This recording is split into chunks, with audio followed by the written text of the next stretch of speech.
Today's video will delve into the upcoming changes to the AI systems in Grand Theft Auto 6 by Rockstar. We'll explore a patent that introduces a groundbreaking system unprecedented in gaming, promising a revolutionary shift in how AI operates within games. Additionally, we'll delve into other intricacies concerning AI and non-playable characters in GTA 6, including insights from a job listing at Rockstar's new LA studio, shedding light on NPC dialogue. We'll also examine NPC behaviors in response to their environment and their integration with social media, enhancing immersion and complexity in player interactions. Let's kick off with Rockstar's innovative AI system set to debut in Grand Theft Auto 6. Described by Rockstar as the most significant and immersive evolution of the series, the emphasis on immersion is evident in their patent filings. We'll focus on one particularly intriguing patent, unveiling a new system poised to revolutionize AI in gaming.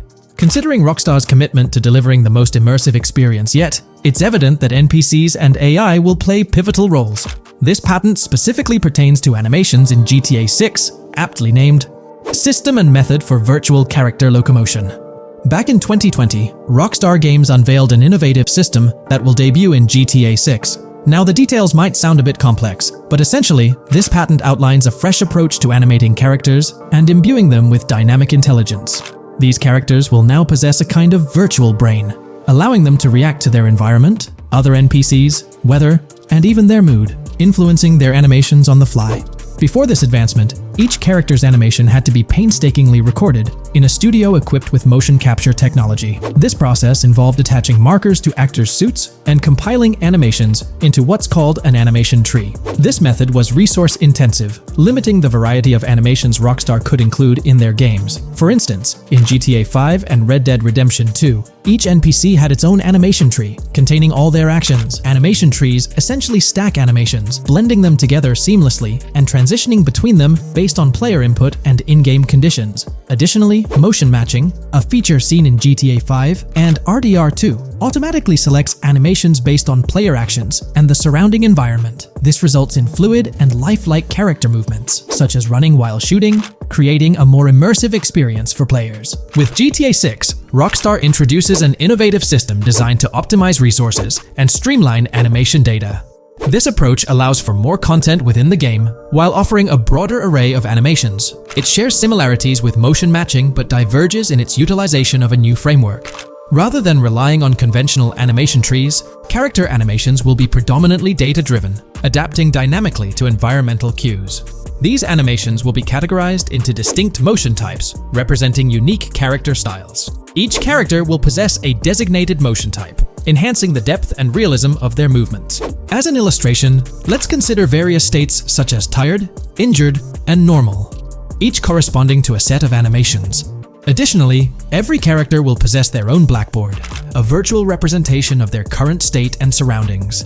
This blackboard stores crucial data including the character's condition, location, weather, temperature, and more. Utilizing this information, the game's code dynamically selects appropriate animations or styles for the character, enhancing their responsiveness to the virtual world. For instance, in the Ocean Drive scene from the trailer, we observe a character seated on the sidewalk.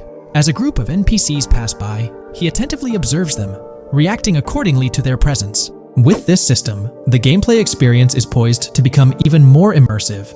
It will prioritize environmental data, including the presence of other NPCs and vehicles, alongside factors influencing the character's mood.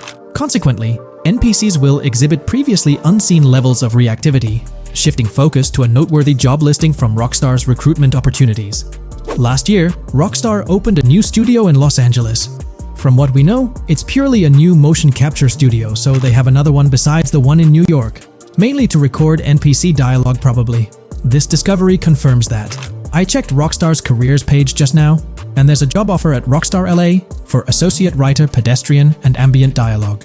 This could indicate that they are still writing and recording GTA 6 NPC dialogue right now. This suggests that the development team is currently engaged in scripting and recording NPC dialogue for GTA 6.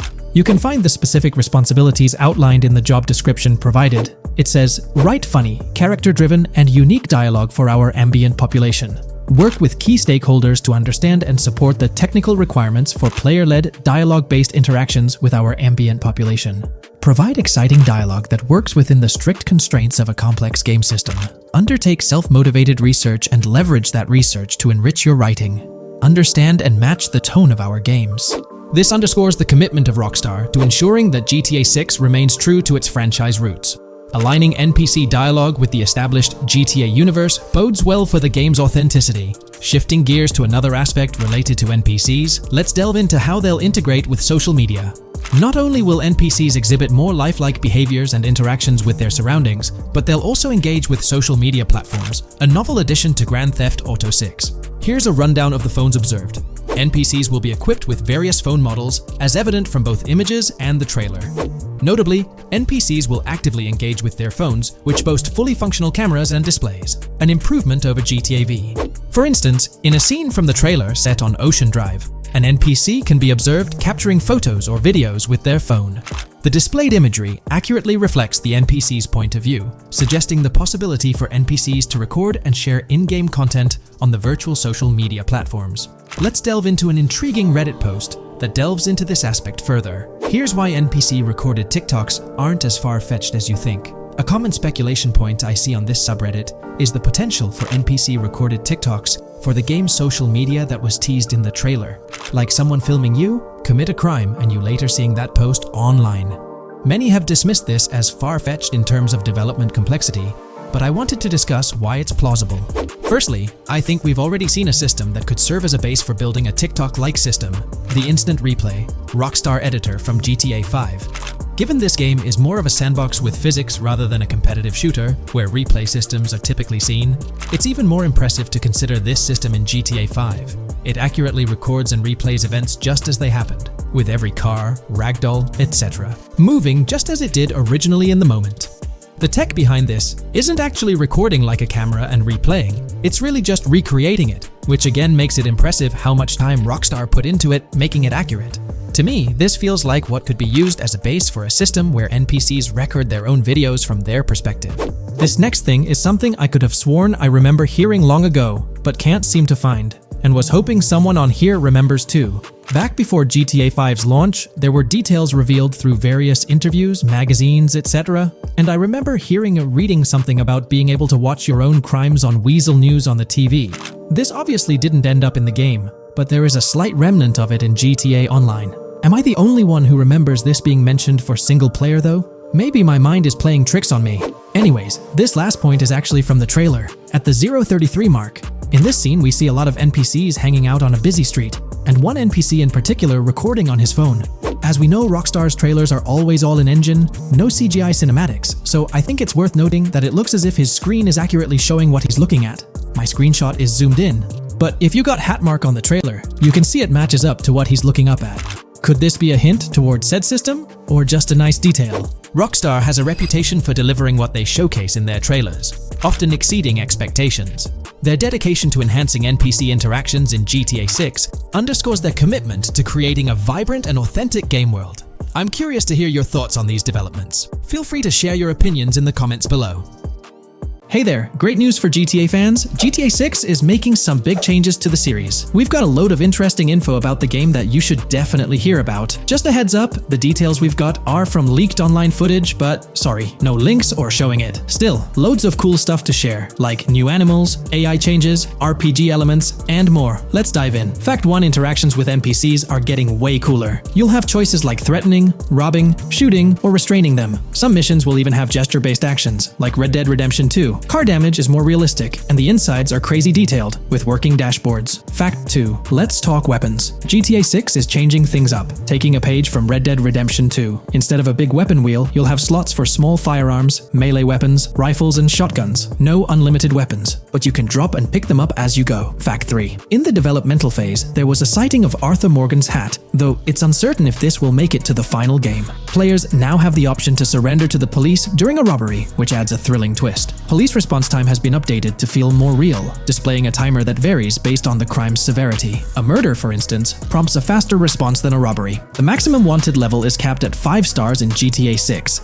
and the possibility of a 6-star level seems improbable in the current gameplay being developed. By the way, I'm holding a monthly giveaway for a PlayStation 5. You just need to subscribe and you're entered. Now, back to the video. Fact 4. Police AI has significantly improved from the last game. Instead of rushing in blindly, they now exhibit more realistic and intelligent behavior. If you commit a crime and flee in a vehicle, cops will note the specific vehicle and license plate, making evading them more challenging. Fact 5. Let's talk about the strong emphasis on indoor locations in GTA 6. There's a bunch of different interiors to explore, like nightclubs, motels, hotels, restaurants, pawn shops, supermarkets, fast food joints, gun stores, shooting ranges, and the Vice City metro station. Plus, they've added working elevators for a more immersive feel. Interestingly, there's a risk of players getting banned from stores, which adds a twist. Fact 6. Moving on to the characters. GTA 6 introduces two protagonists, Jason, played by Brian Zampella, and Lucia, portrayed by Alexandra C. Echevarri, who happens to be the franchise's first playable female character. You can switch between them instantly. They're also a couple, drawing inspiration from Bonnie and Clyde. Fact 7. Clothing in the game behaves realistically. You can wear accessories like sunglasses, watches, wristbands, and hats in different ways. The detail is pretty cool, with sweat, dirt, and wrinkles adding to the realism. Fact 8. GTA 6, internally dubbed Project Americas, had a codename during development, like GTA 5, called Rush, and Red Dead Redemption 2, Bonnier. Originally, the plan was for a bigger map covering North and South America, but changes in Rockstar's approach scaled it down. Still, it's shaping up to be a memorable experience with its features and locations. Fact 9. GTA 6's map is officially bigger than GTA 5. This time Vice City takes the spotlight, a Miami-inspired area with its surroundings, giving players a vast and diverse landscape. There's even a lake in one of the videos that hints at a significant part of Florida being in the game. Fact 10. Hold on to your seats. The jetpack's back. Shooting out of cars is on the cards too, adding more thrill. And get this, GTA 6 introduces 18 brand new vehicles to the franchise. Fact 11. In GTA 6, you'll bump into various events, like random mugger encounters and NPC-hosted yard sales. There are hints at riding events, which could mean horse riding, maybe even involving the Red Dead Redemption 2 team. Fact 12. New firepower alert. The spear gun's making its first appearance, letting players shoot underwater spears at their targets. Plus, there's a bunch of gear you can use, like binoculars, cut-off tools, flashlights, immobilizer bypasses, slim jims, USB drives, tasers, zip ties, and auto dialers. Fact 13. The game has RPG stuff like weight and muscle management, seen in the Spool Couple Workout Challenge. Leaked footage showed Jason and Lucia's apartments. For example, Jason's place has a bathtub for in-game baths. Fact 14. Rockstar's planning to add new missions and cities regularly after GTA 6 launches. Whether this is for online or story mode isn't clarified yet. Expect an improved cover system, better than what we've seen in other Rockstar games. Fact 15. Make sure not to overlook the Kingston Hotel. It's a lively spot with pool parties and live music, making GTA 6's world even more vibrant. Fact 16.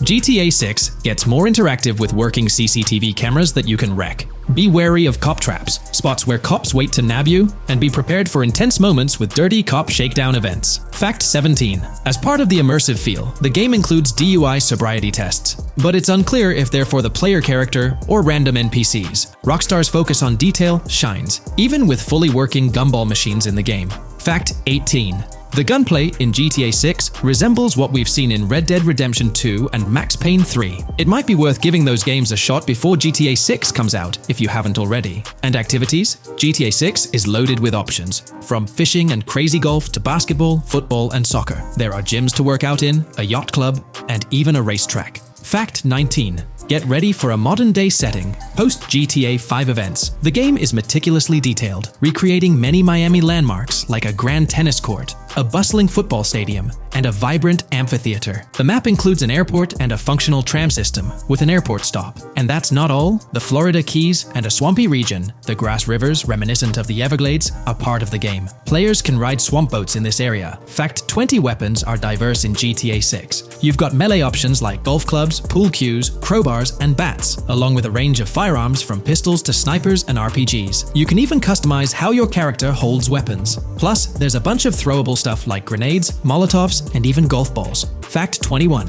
One major upgrade in GTA 6 is NPC behavior.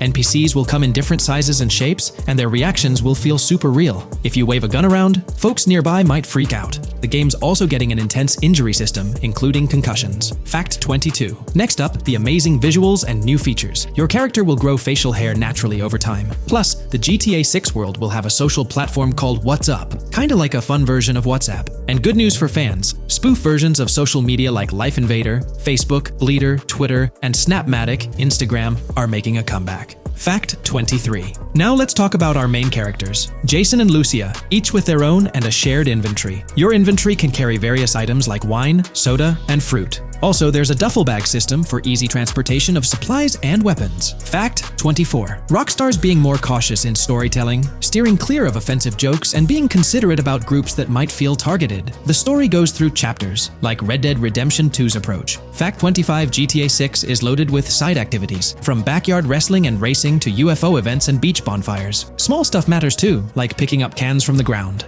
Jason and Lucia, the main characters, have special abilities similar to those in GTA 5. Fact 26. Jason and Lucia's safe house is a motel, a hub for their activities. The game's world has various street gangs, each with its own vibe. Characters have different personalities like romantic, cool, pragmatic, chaotic, and pragmatic cool. Fact 27. Gameplay tweaks in GTA 6 include the ability to zip tie NPCs for stealth elements, and the option to carry bodies, adding depth to stealth mechanics. Fact 28. Robberies are a big deal in GTA 6, ranging from big heists to smaller scores. You've got easy scores like hitting bingo body shops, burnout skirts at Cafe Caraway, clothing stores, food trucks, massage parlors, and more. And now, there's even the chance to rob shipping containers, which adds a whole new level of excitement. Fact 29. Gameplay is stepping up. For the first time in GTA, you can crouch and go prone, bringing in some tactical vibes. RPG elements are also in, with hints about hunger leveling and animal interactions, adding depth to the game. Fact 30. Excitingly, the Malibu Club and Ocean View Hotel are back in GTA 6. There are hints at events like Lost at Sea Island Camp and Lost Plane, suggesting possible island scenarios like Guarma from an earlier game. Fact 31. While exploring, you'll meet loads of wildlife, alligators, bears, boars, dogs, snakes, raccoons, birds, frogs, bald cats, and rodents. You'll also spot symbols for plants and toxic waste around the game. Fact 32. In the game, watch out for the Scarface crime scene, maybe a nod to Tony Montana as an Easter egg.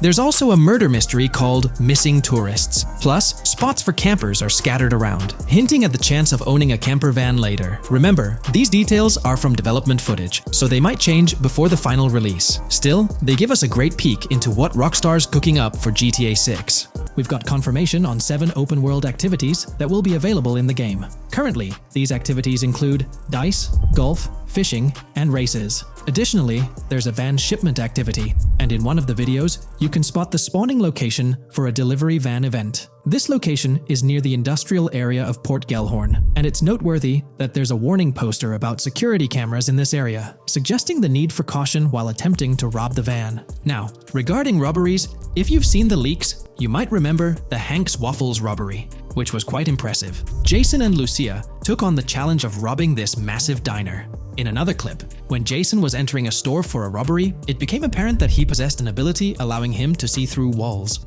The leaks also mention events related to searching vehicle trunks for something valuable, or perhaps finding nothing at all. Moving on, there's another event type called Deliveries mentioned, specific to Port Gellhorn. It's somewhat challenging to predict the exact nature of these events, but that's all the information we have for now. As for enterable buildings, Grand Theft Auto 6 is set to offer more opportunities for exploration. Confirmed locations you can enter include the Malibu Club, a pawn shop, the Jack of Hearts, supermarkets, bars, restaurants, apartments, and laundries. Now, let's discuss multiplayer. In the leaked files, we did come across one multiplayer clip, and in the bottom left corner of the screen, it displayed PL2 of 32, indicating that there were 2 players in the lobby out of a possible 32 slots. This mirrors the setup seen in Red Dead Online and GTA Online. While it's mentioned as 32 slots, it's worth noting that the player count is actually capped at 30, with 2 additional spots reserved for spectators. While hopes may be for larger lobbies in GTA 6, at least during this testing phase, they were exploring the feasibility of 30-player lobbies. Let's delve into collectibles in the game. During a scene in one of the clubs with Lucia, we can observe a developer placing a cardboard box on the ground. Notably, these boxes appear to be lootable, with a circle icon indicating their interactability. The debug text on this box reads, Collectibles_car_pass. suggesting that these boxes will contain car part collectibles. Furthermore, there's mention of Wyman car parts boxed generic used, which has sparked speculation that players may collect car parts specifically for a character named Wyman. It's inferred that both Jason and Wyman share an interest in classic cars. Moving on, we've got collectible hats. In a video featuring Jason in an apartment, a developer is seen interacting with a hat labeled as an ambient collectible hat in the debug text. This implies that one of the ambient activities in the game will involve gathering various articles of clothing, which adds an intriguing layer to gameplay. Now there's a comprehensive list of brands featured in the game, which I won't read out individually, as many may not be of significant importance to the storyline. Instead, I'll display them on your screen for your reference. Feel free to pause the video if you'd like to take a closer look. Moreover, we have a list of confirmed animals in the game. As of now, the roster includes snakes, seagulls, skunks, raccoons, alligators, boars, wading birds, squirrels, southern leopard frogs, crayfish, lizards, skunk apes, pigeons, opossums, and whales. Keep in mind that this is not an exhaustive list, and there's a good chance we'll encounter even more wildlife when the game officially launches. These are simply the animals we have information on at this point in time.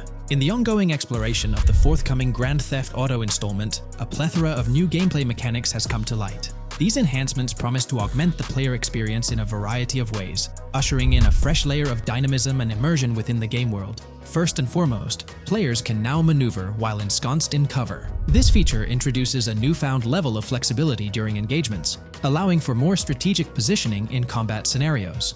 Additionally, the ability to assume a prone position, a feature conspicuously absent in previous iterations of the game, adds an exciting dimension to gameplay, affording players the capacity to lie flat on the ground, potentially enhancing stealth and tactical maneuvers. Furthermore, the inclusion of loot bags offers a means to store surplus items, expanding inventory management options. An interesting addition is the capability to both drop and retrieve weapons, affording players greater adaptability in response to evolving circumstances. During intense firefights, a novel under-fire animation engages, wherein the player character instinctively shields their face from incoming projectiles, providing a more immersive combat experience. In the aftermath of enduring a severe blow, players are granted the opportunity to enact self-revival, potentially turning the tide of adversity. In aiming down sights, the option to seamlessly switch shoulders grants players a tactical advantage, facilitating improved positioning and target acquisition. Moreover, hand-to-hand combat now includes the ability to execute grabs, diversifying the melee combat mechanics. A noteworthy addition to the game is the implementation of buddy communication, embodied in the Buddy Comms and Buddy Ping system. Although specific details remain undisclosed, it is plausible that these features will facilitate coordinated actions between the two main characters, Jason and Lucia. Vehicle combat has witnessed a transformation, as shooting from car windows now entails the complete egress of the player character from the window, enabling full 360-degree firing capabilities, thereby revolutionizing vehicular combat dynamics. The intriguing Eagle Eye system, seemingly exclusive to Jason, allows for a form of wall-penetrating vision, although its applicability to Lucia remains uncertain. Enhancements also extend to interactions with in-game elements. Players will find themselves endowed with a broader range of interactions, such as the capacity to carry bodies, engage in robberies, issue threats, and converse with non-playable characters, NPCs, during heists. Moreover, the ability to collect additional items, including beer bottles and cans, enriches the gameplay experience. Shifting the focus to new gameplay systems, one particularly exciting addition is the concept of money laundering.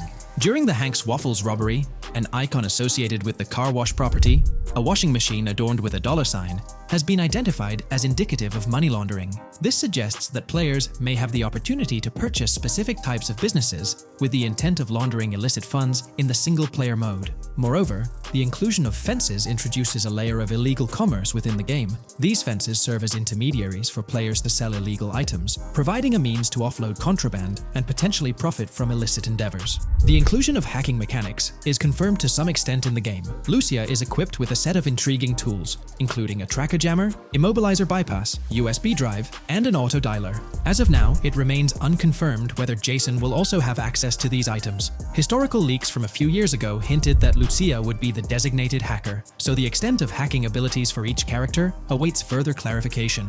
Among the event types within the game, two distinct categories emerge: pragmatic cool and chaotic and romantic cool. While specific details surrounding these events are not fully disclosed, they introduce intriguing possibilities for players to navigate. Furthermore, during robberies, players will have the capacity to issue commands to the other character involved. In a video clip from the leaks depicting a robbery, a tip notification suggests checking in with Jason or holding for more options. This implies that players can give their partner commands during a heist. Notably, prompts to instruct Jason to either surrender or follow indicate a degree of control over both characters simultaneously, simplifying coordination compared to relying solely on AI behavior. The witness system and police recognition within the game hold significant implications. During the Hank's Waffle robbery video, an interesting detail surfaces regarding the wanted level stars interface, which includes the term full description. This strongly suggests that witnesses within the game possess comprehensive knowledge about the player character. Consequently, law enforcement is expected to recognize the player once Lucia enters a police vehicle. Additionally, a transition is observed from no vehicle description to full vehicle description in response to Lucia's actions. This implies that even after losing a wanted level, if the police spot the player in the same vehicle, they will react accordingly, potentially leading to an arrest or hostile encounter. During the robbery sequence, Jason can be seen actively preventing customers marked with yellow icons above their heads from calling the authorities or fleeing the scene.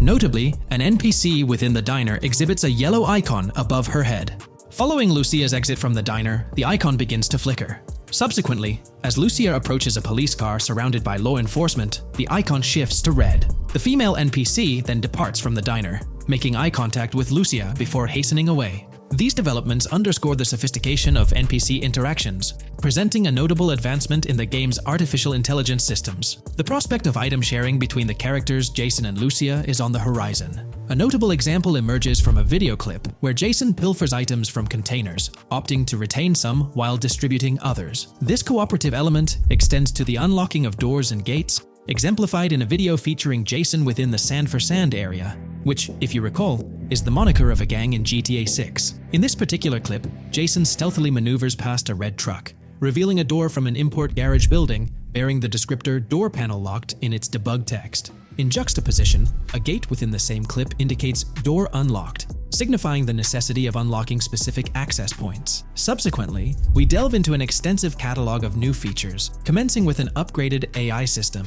In a visual excerpt, the enemy AI exhibits an inclination to open fire upon Lucia when she pivots to face them. This hints at AI entities possessing a heightened acumen for discerning opportune moments to engage in combat. Impressively, AI units adapt their elevation relative to surrounding obstacles, steering clear of potentially disadvantageous head-glitching tactics. Furthermore, a prudent alteration manifests as AI adversaries opting to lower their stance during weapon reloads, a judicious move compared to reloading while exposed in the open. Enhanced AI combat tactics are evident in their lateral strafing maneuvers during shootouts. Notably, NPC behavior has undergone substantial refinement. As discernible in the leaked materials, AI characters no longer traverse the game world in solitary isolation, but now frequently assemble into groups. This intriguing development is reminiscent of a feature previously observed in Red Dead Redemption 2, where NPCs often moved in cohesive units. An illustrative instance materializes in a video where Lucia, carrying a duffel bag, shares the sidewalk with 3 individuals attired as tourists, who engage in animated conversation while strolling past her. This signifies a notable departure from GTA 5, where pedestrians predominantly ambulated in solitary fashion, contrasting with the forthcoming inclusion of group dynamics, perhaps even encompassing couples or social cliques, enhancing the verisimilitude of the game world. A notable addition to the gameplay dynamics is the option to voluntarily surrender to law enforcement during a robbery. The consequences of such an action remain shrouded in uncertainty, warranting further exploration upon the game's release. Furthermore, the mundane act of purchasing gumballs from vending machines emerges as a potentially restorative action. While it can be surmised that gumballs may offer a healing effect, concrete details regarding their function remain pending confirmation. In a nod to realism, akin to GTA 5, the forthcoming installment acknowledges the accumulation of dirt on your character's clothing, reflecting the wear and tear endured during your escapades. The hair and facial hair systems exhibit intriguing variability, with different versions of Jason observable in the leaks, sporting varying hairstyles, including long hair, short hair, stubble, and clean-shaven looks. While not definitively confirmed, this strongly alludes to the introduction of a hair growth system, akin to the one featured in Red Dead Redemption 2. Given the precedents established in the latter game, the likelihood of such a system in GTA 6 appears high. Expanding the repertoire of actions available to players, the ability to consume items directly from your inventory is showcased. When Jason visits a gas station, the inventory reveals options for wine, soda, and fruit consumption, implying that you can partake in these items at your convenience, akin to the mechanics present in Red Dead and GTA Online. Introducing a novel event type named Cop Trap. The game incorporates scenarios where law enforcement sets up traps at multiple locations. While the precise details of these traps remain undisclosed, it is apparent that police will employ diverse tactics to ensnare players. An overhaul in the police system introduces the concept of time until cops dispatch. In this iteration, criminal activities do not instantly summon law enforcement. Instead, players are afforded a brief window to execute an escape before the police response commences. The inclusion of security cameras as a surveillance mechanism adds complexity to evading detection. Unlike the conventional implementation in GTA Online, these cameras employ a detection meter, reminiscent of mechanics seen in games like Payday 2 or Payday 3. Players must act swiftly to evade the camera's line of sight within a specified time frame, akin to a filling bar, to avoid detection. This novel approach to security cameras introduces a fresh layer of challenge and strategy to evading law enforcement. Players will have the newfound ability to restrain non-player characters, NPCs. The primary method, as gleaned from the leaks, involves the use of zip ties. This restraint option becomes particularly pertinent during robbery scenarios, where players can employ zip ties to immobilize NPCs. A novel feature that comes to light is the capacity to loot vehicles. A fleeting glimpse in the Hank's Waffles video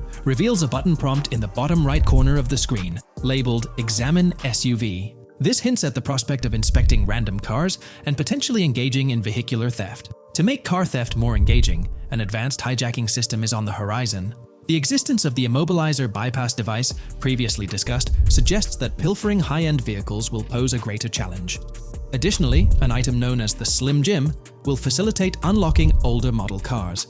These mechanics collectively point to the notion that hijacking automobiles will become a more intricate endeavor, with the potential for car theft endeavors to end in failure. Furthermore, two intriguing event types emerge, namely carjacking, CAT, and carjacking, advanced AI. These events suggest that the vehicular hijacking process will incorporate nuanced elements, potentially involving the interference of an AI-controlled entity. GTA 6 promises to deliver an augmented vehicular experience through improved vehicle damage and handling. In a displayed video clip, as Lucia attempts to evade pursuing law enforcement, cars suffer more impactful damage. Notably, various parts of the vehicles, such as the front fender and hood, demonstrate more realistic deformation and fragmentation. The in-game interiors now feature functional GPS and waypoint systems on the dashboard, enhancing navigational convenience for players driving in the first-person perspective. Additionally, players have the option to enter a car via the passenger seat, offering flexibility in vehicle interaction. A hallmark of GTA 6 is its meticulous attention to detail. Players can encounter raccoons engaging in behavior, such as rummaging through trash cans and pilfering food bags. These instances are categorized as world events, denoted as raccoon climb out of garbage, raccoon rummage trash, and raccoon steal food bag. While numerous other subtle details enrich the game world, they are too numerous to enumerate here. Interested individuals can explore these intricacies further through the provided link.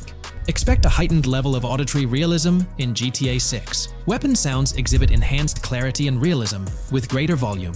The sounds of bodies impacting the ground will resonate with a more substantial thud, evoking a heightened sense of impact. Police sirens will reverberate off buildings and environmental elements with heightened realism, while items will produce varying auditory responses contingent on the surrounding context. In essence, sound design in GTA 6 aims to authentically replicate real-life auditory experiences. Fascinating developments. Several months ago, a colossal trove of leaked data unveiled a wealth of intriguing random events, world encounters, that promise to enrich the GTA 6 experience. While I won't delve into all of them, the list is nothing short of captivating. Events range from mundane occurrences like parking disputes to more enthralling incidents such as donut burnouts, protests, and even someone suffering a concussion. The prospect of navigating the lifelike world of Vice City, teeming with such diverse activities, is undeniably exhilarating. I strongly recommend pausing the video to peruse this remarkable compilation. Additionally, we have been privy to an extensive catalog of vehicles slated to appear in GTA 6. These vehicles, gleaned from both in-game leaks and files, I encourage you to peruse this comprehensive list at your leisure. It resides on page 30 of the document. Furthermore, the leaks have divulged a plethora of confirmed locations within Vice City and its environs. Naturally, Vice City itself takes center stage, while several districts and neighborhoods will pepper its landscape. Notable locations include Edgewater, North Bay City, Rock Ridge, Little Haiti, Vice Beach, South Beach, Washington Beach, and Key Biscayne.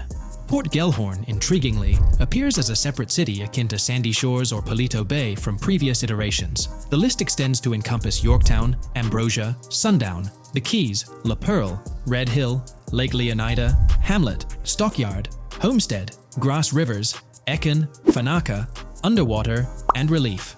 Each of these major locations contains a multitude of sub-locations, a testament to the meticulous world-building evident in the game. As if this weren't enough, the dedicated community has endeavored to construct a speculative map of GTA 6 based on coordinates extracted from the leaks. While the precise layout of the map's northern region remains uncertain, the map preview encapsulates the sprawling Vice City to the south and Port Gellhorn on the left. This visual representation of the game world is undeniably impressive and stokes the anticipation for the immersive adventures that await.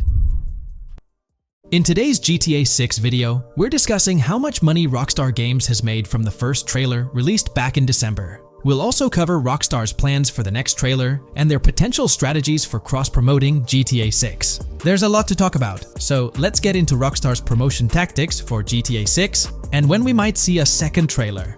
First off, the timing of the next GTA 6 trailer is closely tied to GTA Online's upcoming update. Whether it's just a coincidence or a smart marketing move, this is a strategy Rockstar has used before.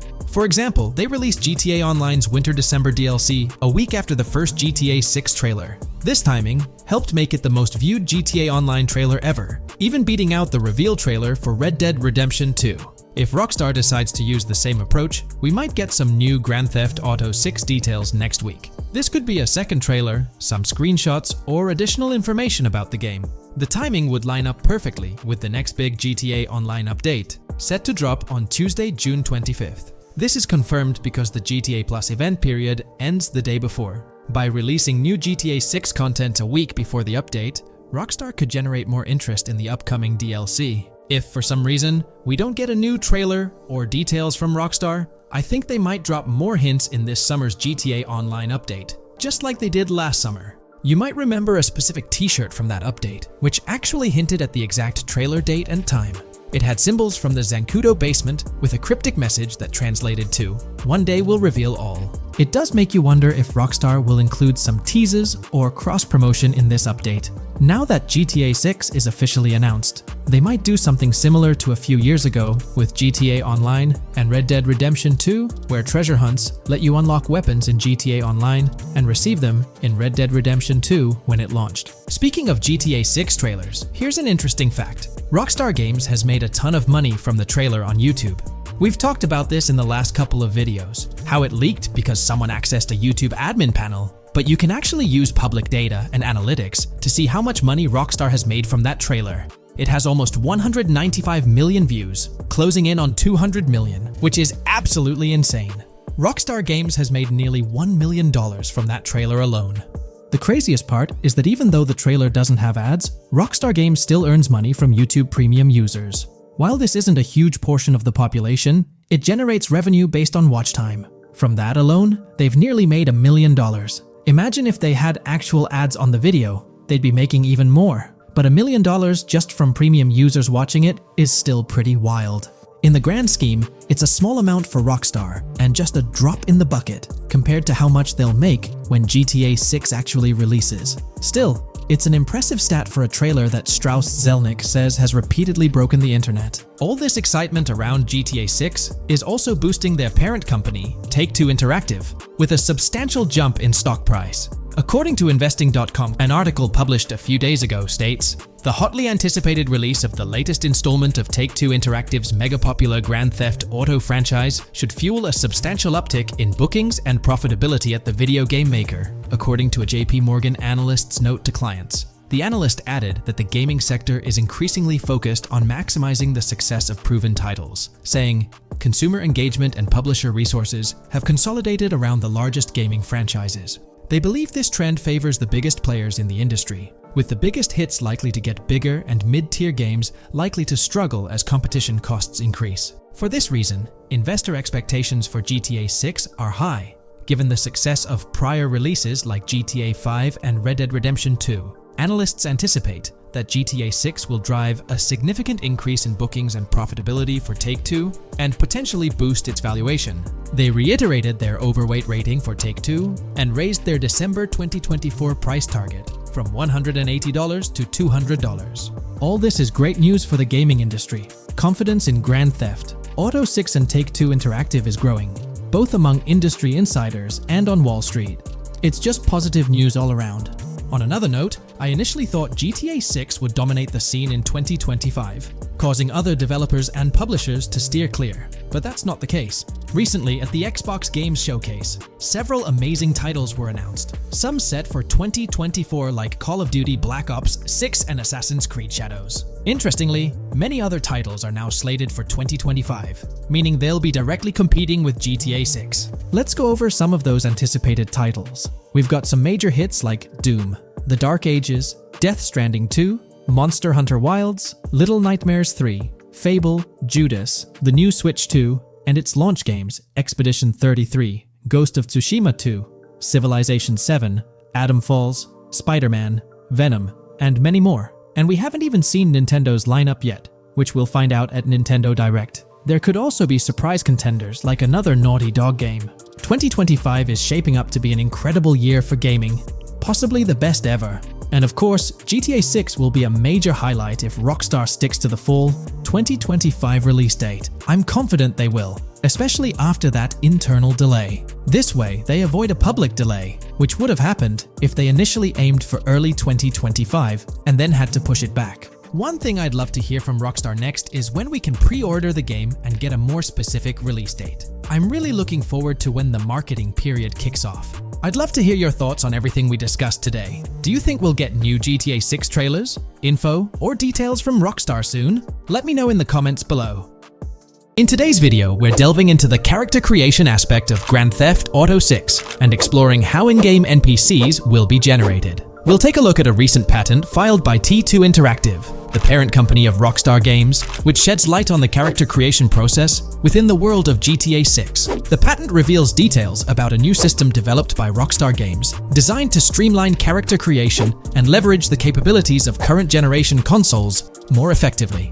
As game worlds grow in size and complexity, filling them with diverse and compelling characters and environments becomes increasingly challenging. Artists are tasked with creating every individual in-game object, from characters to buildings and interiors. As these worlds expand, the computational and design efforts required also increase. However, Rockstar Games has once again demonstrated innovation by developing a system that optimizes the rendering of 3D objects, ensuring efficiency without compromising on detail. This system addresses the challenges posed by the ever-expanding scope of game worlds. The patent we're examining in this video is titled System and Method for Game Object and Environment Generation. This video takes a deep dive into the generation of building interiors and characters within the expansive world being crafted by Rockstar Games. The patent starts off by providing an overview of how objects function within 3D spaces, as explained by Rockstar. Objects used in 3D graphics, often called assets, are a combination of geometry data, for example, the 3D model, and data for textures associated with the geometry data.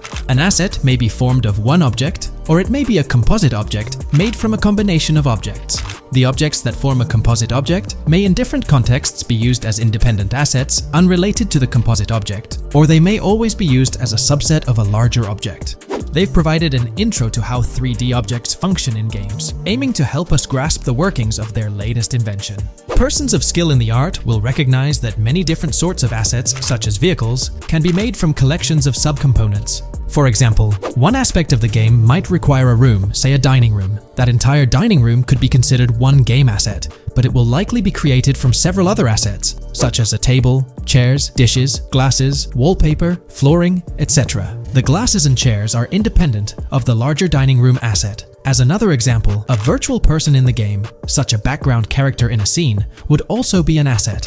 A person asset might be made up of a number of interchangeable objects, such as legs, a torso, arms, a head, etc. Because the person is made up of interchangeable objects, a variety of different persona sets can be made by mixing and matching different constituent parts. But a body part like a torso might always be used as a subpart of a larger body object. Prior art systems generally include libraries of game assets. The systems and methods of the present disclosure add a metadata layer to these game asset systems and provide modified development and game architectures to take advantage of the new metadata layer. This metadata layer includes tags that are added to the object in order to provide useful descriptors. In a preferred embodiment, these descriptors are completely free-form and without context. This allows developers to specify information about objects as needed without having to be locked into a rich pre-configured schema.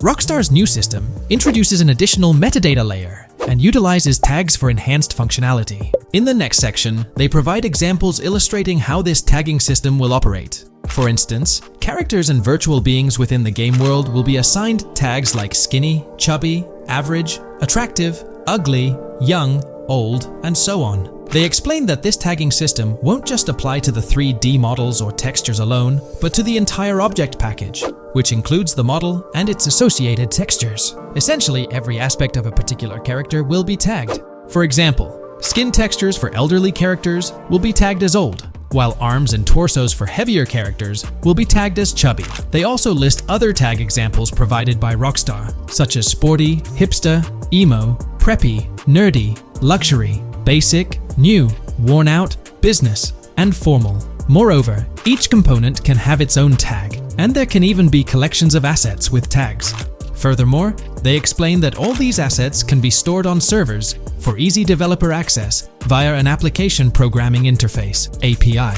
Additionally, these assets can be stored in various formats like XML, limited text, binary encoding, relational databases, and others, depending on the developer's proficiency. The systems and methods of the present disclosure further advantageously use the metadata via a rule set layer that uses the metadata to increase the speed and efficiency of game rendering, world or scene creation, game script execution, and rendering fidelity. In particular, the rule set allows designers to add context to the tags and to control their use by setting rules for the asset usage and the asset's interaction with the game and other objects. These rules are unrestricted and can be used to provide a wide variety of different capabilities and restrictions for objects. Let's take a look at how these tags will be put into action. For instance, if a jacket object is created, a tag like additional top garment can be assigned to it. Then, during gameplay, certain rules might search for this specific tag to identify objects like jackets. Furthermore, in a cold setting, the character's health stat may decrease at a slower rate because the character stays warm with the additional top garment. Moreover, the additional top garment tag could enhance rendering efficiency. For instance, if a character wears a shirt underneath a jacket, the shirt occupies memory space. Since the shirt is mostly covered by the jacket, Rockstar plans to replace the full shirt with a smaller texture, only containing the visible parts under the jacket, thus conserving memory. The combination of tags and the rule set can also be used advantageously for procedural generation of game objects and environments. For example, a game scene could be created in a game script by calling assets based on tags, rather than calling the assets explicitly. For example, if the game scene called for virtual characters in a movie theater, the game designer could simply specify a need for predetermined X number of characters with casual dress. If the designer wanted a sci-fi movie playing at the theater, it might also call for a higher percentage than normal of characters tagged nerdy. The metadata rule set interface would interpret these general instructions at game runtime to randomly generate virtual characters fulfilling those needs. Additionally, this system offers increased efficiency. For instance, the entire character object doesn't need to be packaged before streaming to the GPU for processing. Instead, they can be generated directly on the GPU using existing model and texture assets. Of course, Rockstar aims to utilize as many preloaded GPU textures as possible, while maintaining a realistic variety in the scene. Moreover, this system allows them to control the number of preloaded textures used in a scene. For instance, more textures can be preloaded for complex scenes and fewer for simpler ones. The goal of this video is to provide an overview of the key aspects of this new system, so I won't delve into every example described in the patent. Turning to the details of the specified metadata, in a particularly advantageous embodiment, the following metadata is included for each model and texture: IDs, property tags, match tags, randomization restrictions, expression data, and optimization data. While this selection of metadata has been found advantageous, different groupings and subsets of these tags can be mixed and matched as needed to accomplish particular design goals without departing from the spirit and advantages of the present disclosed inventions. The uses, embodiments, and benefits of each of these fields are described as follows. These elements constitute the metadata, and while I won't delve into each one individually, they essentially represent the various tagging methods Rockstar employs to organize models and textures. These tags facilitate accurate and efficient filtering and sorting of assets within the virtual world. I trust this video provided you with an understanding of the tagging system Rockstar has devised. I'm personally excited about the potential for greater NPC variety in this vast world. Feel free to share your thoughts in the comments below. The GTA 6 community has just found some major clues left by Rockstar Games, and it was under our nose the whole time. GTA 6's Trailer 1 revealed a ton of new things about the game off the bat, but recently, there's been even more developments that show off the GTA 6 main character story, Lucia. We learn a bunch of new things about her background, so if you're not interested in potential spoilers, this may not be the video for you.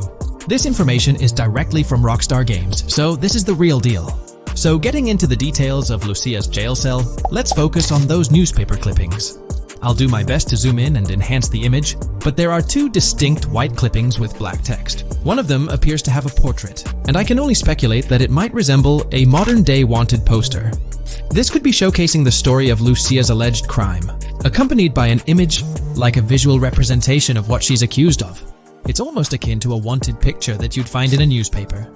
This phenomenon isn't unheard of in real life.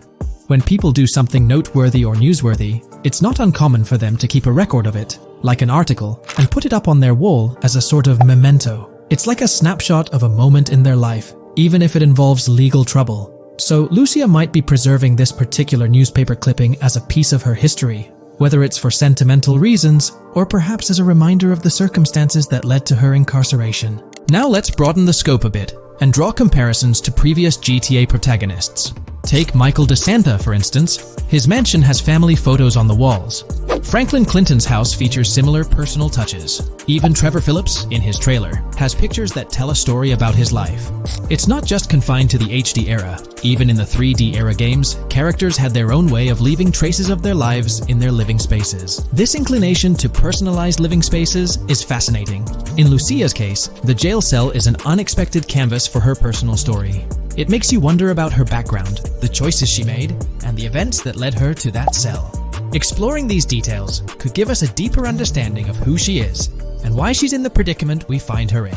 Considering Lucia's attachment to those newspaper clippings, it raises interesting questions about her attitude towards her crimes.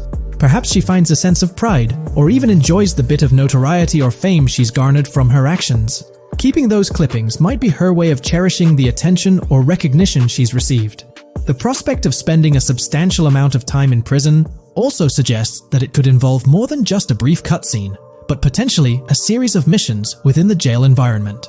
Now, shifting our attention to the picture above the bunk bed, it's a bit of a visual puzzle. While it's challenging to discern details, on the left side, there's a guy with a drink in hand, donning a white t-shirt. Next to him is a woman with voluminous hair, and in the foreground, there's another figure. This composition raises the question of whether these individuals could be Lucia's family. The dynamics and connections between characters are often crucial in unraveling the narrative of any GTA game.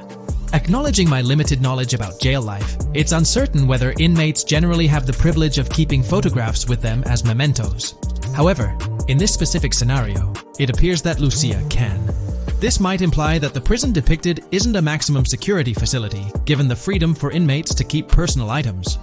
While the setting is far from casual, it offers a level of interaction and mobility, allowing inmates to go outside, engage in conversations, sit at tables, and soak in sunlight. The orange jumpsuits signify their status, but the absence of being handcuffed to the ground suggests a certain level of relative freedom. In this context, the allowance of pictures and photographs could offer an additional layer of insight into the characters and their personal connections, providing players with a unique perspective on Lucia's life, both inside and outside the jail cell. Taking a closer look at the latest image, which I've adjusted to bring out more details, there's another intriguing photograph. A guy in an orange shirt catches the eye, positioned alongside two women on the right. The one on the left appears to be sporting a hat and sunglasses, although discerning whether any of them is Lucia remains challenging. They could very well be family members, close friends, or simply individuals from her social circle. Amidst all the uncertainty, Lucia seems notably fixated on reflecting upon her actions and the community's response. Beyond this, it's evident that Lucia maintains a distinct connection with a specific group of people, as indicated by the presence of their pictures in her jail cell. It's not just about her individual experience. There's a shared history captured in those photographs, hinting at relationships that go beyond the confines of the jail cell. Directly below the image featuring the guy in the orange shirt and the other girls, there's yet another photograph. Although the details are obscured, the presence of someone standing in the picture is noticeable. Lucia is seemingly constructing a collage of photos, creating a visual narrative that serves as a repository of memories. These images might play a crucial role in not only grounding her within the context of her relationships, but also providing a semblance of continuity and connection to the outside world. It's worth mentioning that the footage I'm working with is the highest quality version sourced from YouTube, as Rockstar hasn't officially released it on their Newswire page. Despite being in 4K, the YouTube upload might introduce some compromises in image quality, so there could be nuances in the pictures that we might miss. Once Rockstar throws the official trailer our way, we're likely to get a treasure trove of additional details. But for now, let's roll up our sleeves and dissect the snapshots from Lucia's jail cell. Apart from Jason, there's another player in Lucia's story, Stephanie, the Leonid Department of Corrections representative. Picture a different scene though. Lucia's cell is a far cry from Stephanie's office. In this particular shot, Stephanie's unmistakably holding down the fort in a black dress, center stage on the right. Flip to the left frame, and there she is again, donning a red dress on the right side. Behind her, there's a framed message teasing with "if you miss," but the rest remains a mystery due to some pesky screen glare. Now let's make a full turn and voila, another Stephanie pic in the bottom right corner. This time, the backdrop suggests a domestic scene, perhaps with a partner. She's got on some bluish shades, slightly different from what we catch a glimpse of later. The background paints a more vivid picture, a collection of books, pamphlets, a conspicuous high-visibility vest, and yet another potential newspaper clipping. Whether it's a routine thing or an anomaly, the jury's still out. So, what's the inside scoop on Lucia's backstory gleaned from her jail cell environment? Well, the state of the jail suggests it's seen better days. Peeling bits off the windows hint at a place with some history. That initial shot with the barbed wire strongly implies it's not a newly minted spot. It's got the wear and tear of time etched into its surroundings. As we immerse ourselves in the intricacies of Lucia's life within the jail cell, the narrative unfolds as a captivating tapestry, each element contributing to the rich story. The subtleties, from the cryptic newspaper clippings shedding light on her alleged crimes to the carefully chosen photographs depicting relationships with family and friends, create a vivid and compelling portrait of Lucia's existence, both within and beyond the jail confines. The personal touches within her confined space evoke a rawness that harks back to the legacy of previous GTA protagonists. Lucia's jail cell, unexpectedly, becomes a canvas revealing a story that transcends the conventional GTA narrative. It prompts curiosity about her past, the decisions that led her to incarceration, and the intricate web of relationships that define her. The permission granted for personal items like photographs in the jail cell adds an intriguing layer to the storytelling, suggesting a nuanced sense of freedom within the constraints of imprisonment. Lucia's attachment to these items, whether they be newspaper clippings or family snapshots, beckons players to ponder her perspective on her own actions and the recognition she may have garnered. While we eagerly await the official trailer release from Rockstar, it is clear that Lucia's story is woven with complexities and mysteries that leave us yearning for more. The weathered appearance of the jail environment, with peeling bits off the windows and subtle signs of aging, hints at a setting steeped in history, amplifying the anticipation for the unfolding narrative. Thus, with these glimpses into Lucia's world, we find ourselves surrounded by a plethora of unanswered questions. When did she find herself behind bars, and what duration does her stay entail? Your insights are eagerly awaited in the comment section. If this exploration into Lucia's jail cell has piqued your interest, a thumbs up would be much appreciated. Comment down below what you believe caused Lucia to go to jail. And did you spot these hidden Easter eggs in the trailer on your first watch? I'm interested to hear back from you guys. Thank you for watching. If you would like to support our analysis content on GTA 6, make sure to subscribe and leave a like. There's been a lot of talk since GTA 6 was announced, with rumors flying all over. But hey, here's a rundown of confirmed stuff like vehicles, items, weapons, and features for the game. Now, the official release of the game is still a good few years away. Rockstar Games is really putting in the work to make this game top-notch. But thanks to a leak, we've got some inside info. We're talking cars, new physics, main characters like Lucia and Jason, map locations, a massive open world, tons of stuff to do in-game, and a bunch of weapons you'll get to use. We've also learned about better AI for non-player characters, some RPG elements, and cool new gameplay features. All this has got the gaming community buzzing about what GTA 6 will bring when it finally drops. Let's dive into the primary video clips making rounds on social platforms, showcasing mission gameplay, and offering insights into Rockstar Games' vision for GTA 6. Among the widely shared footage is a mission featuring Lucia, the game's playable character, and a Latina protagonist attempting to rob Hank's Waffles, a diner. During this early test phase, the non-player characters lack distinct distinct facial features and bear a dummy-like appearance, humorously dubbed in-game as such. By the way, I'm holding a monthly giveaway for a PlayStation 5.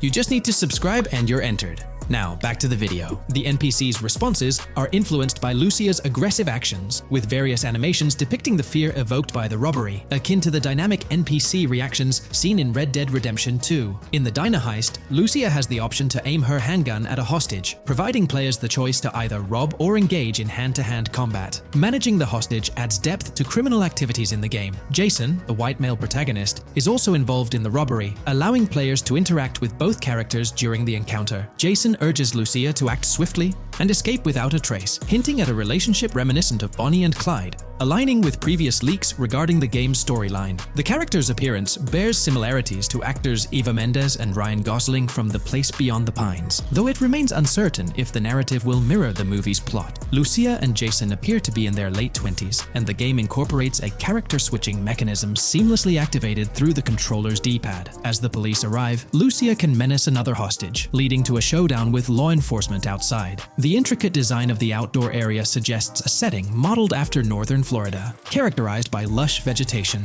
As Lucia and Jason make their getaway, they rack up 2 wanted stars but avoid a shootout, deftly maneuvering around parked cars before commandeering a police cruiser. This early mission stage is apparent with tutorial-like cues, one highlighting improvements in police AI, where law enforcement remembers vehicles linked to illegal actions. The scene wraps up with Lucia driving the police car, Jason reassuring her of their ability to shake off the cops. However, their escape comes to an abrupt halt, with an unintended collision at an outdated car wash. The early footage reveals a minimap reminiscent of Grand Theft Auto 5, with icons possibly denoting missions from unfamiliar characters labeled WM and YJ. As they ascend to the VIP second floor, Dre interacts with DJ Tip, who appears irked by drink delays. A brief spat implies Tip's unpopular status. Dre moves on, and the clip ends. It's important to note that these clips depict early development stages, subject to changes throughout the game's progress. Another intriguing leak spills details on over 500 in-game events, encounters, and Easter eggs. While we can't cover them all, here are a few highlights. Various events like fishing, Satanist houses,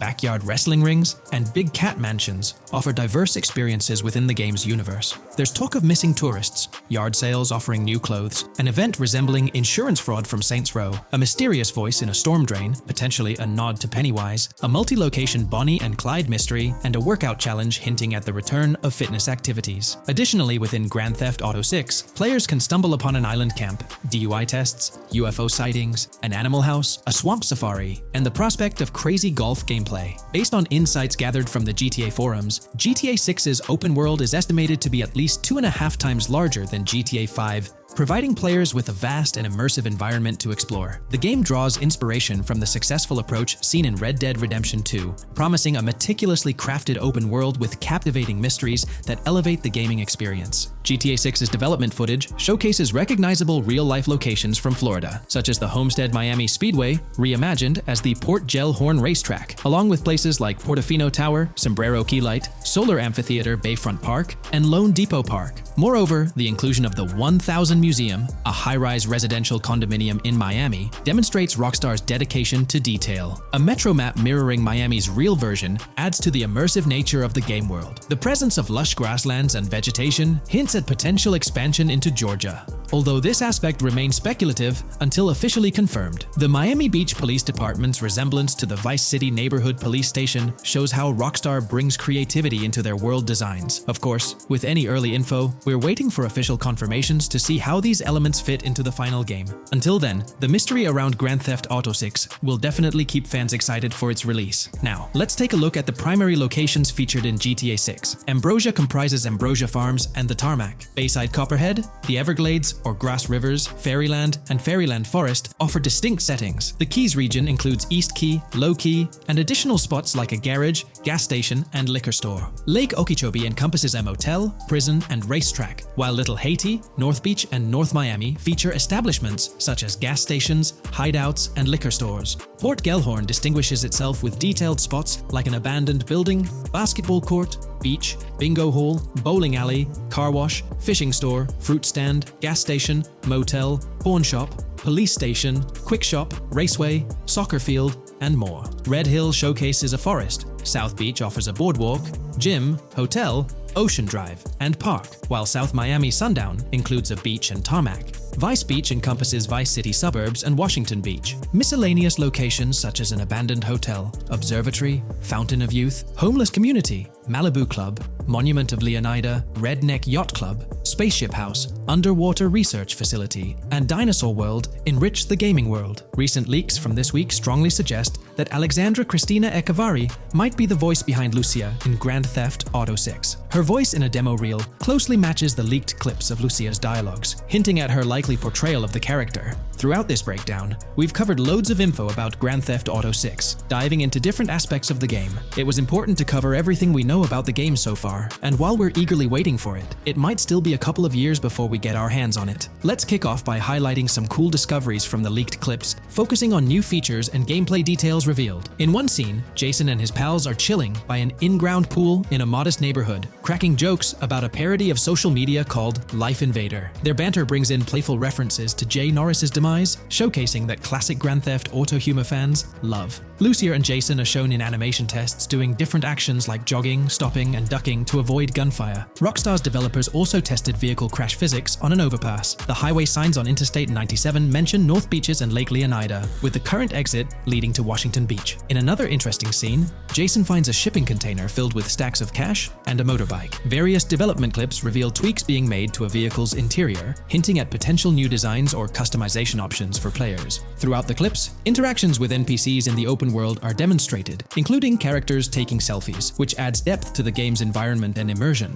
There's a moment where Jason enters a gang member's territory and takes cover behind a truck, showcasing unique animations for characters reacting to being shot. A notable find in the clips is a jetpack, previously leaked by Tom Henderson, which is seen inside the Jack of Hearts Club. The game features parody social media logos like Snapchat, Instagram, and Life Invader. Characters also sport different hairstyles, with details like Lucia's visible bra under her shirt, adding realism. A new feature is the ability for players and NPCs to hold their guns sideways during combat, adding a different dimension to fights. Additionally, Jason is seen twirling his rifle in the air, while another character in a parking lot shoots at him with their pistol held sideways. The leaked clips also reveal early police AI testing, with NPCs showing better cover usage in shootouts. There's a scene where Jason holds up a diner worker with an assault rifle, and while there are dialogue options similar to Red Dead Redemption 2, they seem placeholder for now. Also, Jason's new ability to go prone is a fresh addition to the series. There's a scene in a thrift or antique shop that allows for robbery, potentially serving as a spot to sell stolen items, adding depth to the gameplay. Another feature borrowed from Red Dead Redemption 2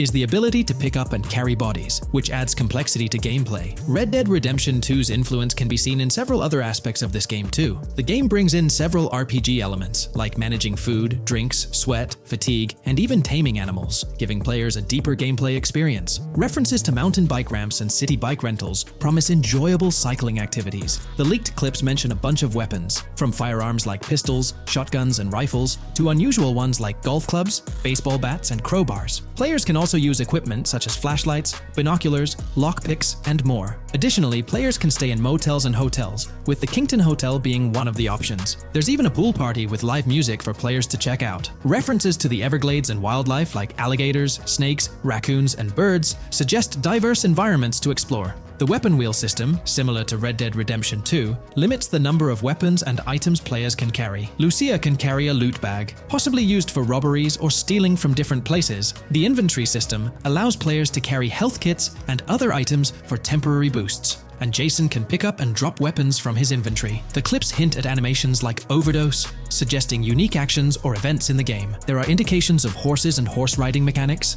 possibly inspired by Red Dead Redemption 2.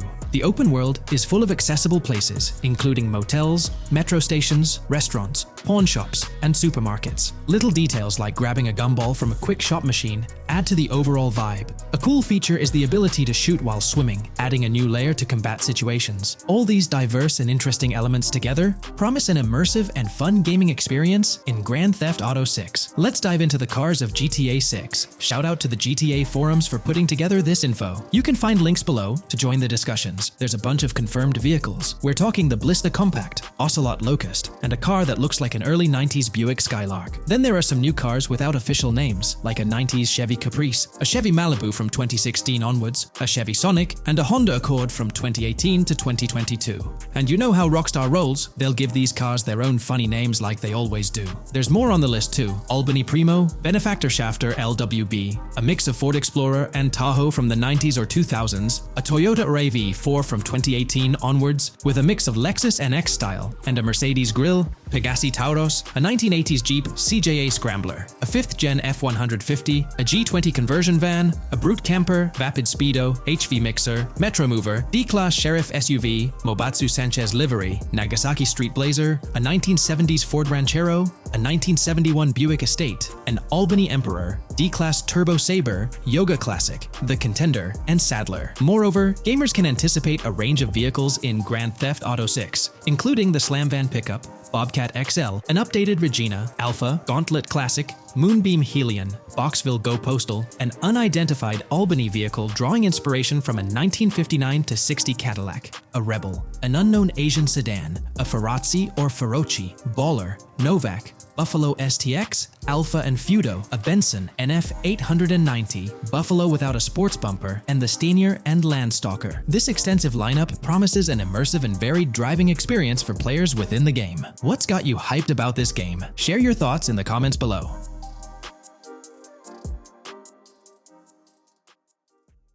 Today's video dives into the NPC AI patent, focusing on virtual navigation in Grand Theft Auto 6. This patent sheds light on the intricacies of in-game traffic, promising a heightened level of realism compared to previous iterations. We'll explore the notable enhancements Rockstar has implemented, creating a more sophisticated system that elevates the gaming experience. By examining various sources, we aim to provide a comprehensive overview of this navigation system, offering insights into what Rockstar has in store for NPC navigation in GTA 6. Let's delve into the details of this intriguing patent. System and method for virtual navigation in a gaming environment. Let's break down this patent for a moment. Essentially, it gives us insight into how non-playable characters operate within the game environment. They explain that NPCs' actions are controlled through artificial intelligence, allowing for real-time decision-making based on preset algorithms. In many systems, this is achieved through nodes and links, where each node contains important data that influences NPC movement.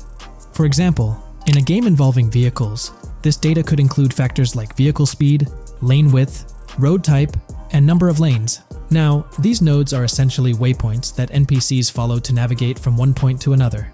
In simpler sections of the road, these nodes might be connected linearly, guiding NPCs straightforwardly. But in more complex areas, like junctions, the nodes become more intricate. Take a basic intersection, for instance. A vehicle approaching it would have several exit options, leading to a branching network of nodes. In older systems, like the one used in GTA 5, NPCs might make decisions at these junctions based on simple rules, sometimes leading to behaviors that seem a bit random. However, this conventional method has its limitations, especially when it comes to handling various factors like weather conditions, changing lanes, parking cars, or anticipating road exits. In these situations, the old system could falter, as NPCs might not adapt well to the dynamic environment. One downside of the node-based system is its limited capacity to replicate real-life factors that humans naturally consider. Another drawback is its constraint in automating NPCs effectively. Due to memory and processing limitations, only a set number of NPC-controlled cars can be spawned in the game. Naturally, players crave a more immersive experience with a greater number of NPC-controlled cars on the road. Moreover, in conventional systems, NPCs often repeat the same actions, and some may even disappear as players get closer to them. Additionally, in GTA 5, the system relies on local traffic avoidance for NPCs to steer clear of collisions. This means that NPCs continuously scan their immediate surroundings each frame for any obstacles like vehicles, pedestrians, or objects. Using a front-facing polygon, they gather data about the road layout and calculate the optimal steering angle to dodge obstacles or stay on the road. It's worth noting that this process occurs independently for each frame, without any reference to previous frames. This results in slower detection, as the system may not recognize a road blockage promptly, Instead, it interprets the obstruction as something to be avoided, without distinguishing it as a complete road blockage. Recognizing these limitations, Rockstar has engineered an NPC system that addresses these shortcomings of conventional systems.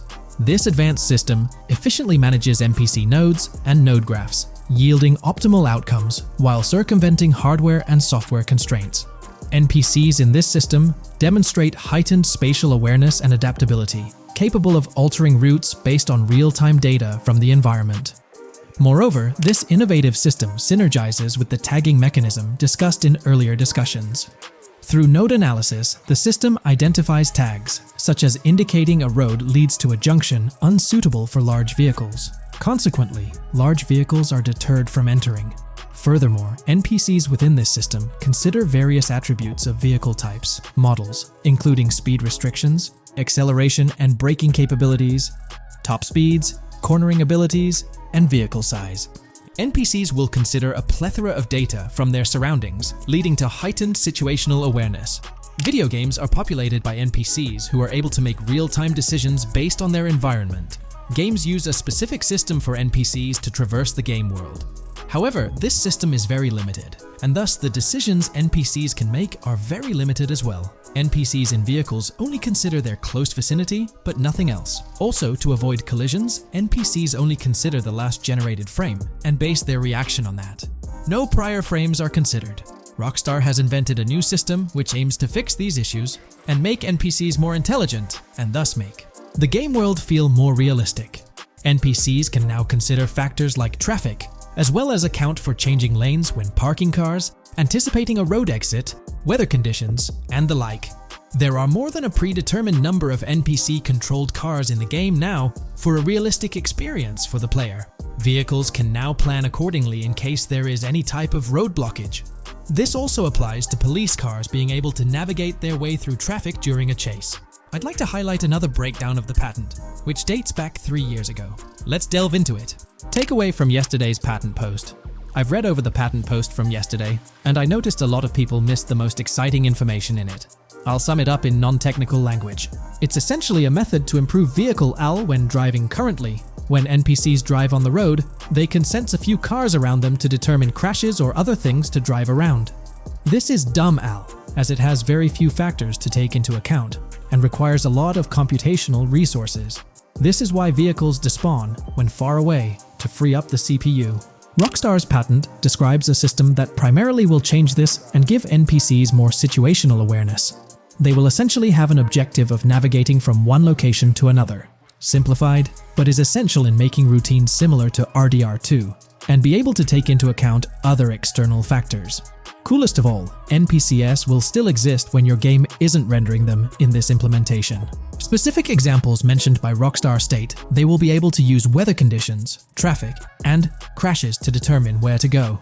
Some areas might be dangerous in the rain, they might avoid it. If an area has too much traffic, they will avoid it. Possibly destructible environmental areas could be reacted to.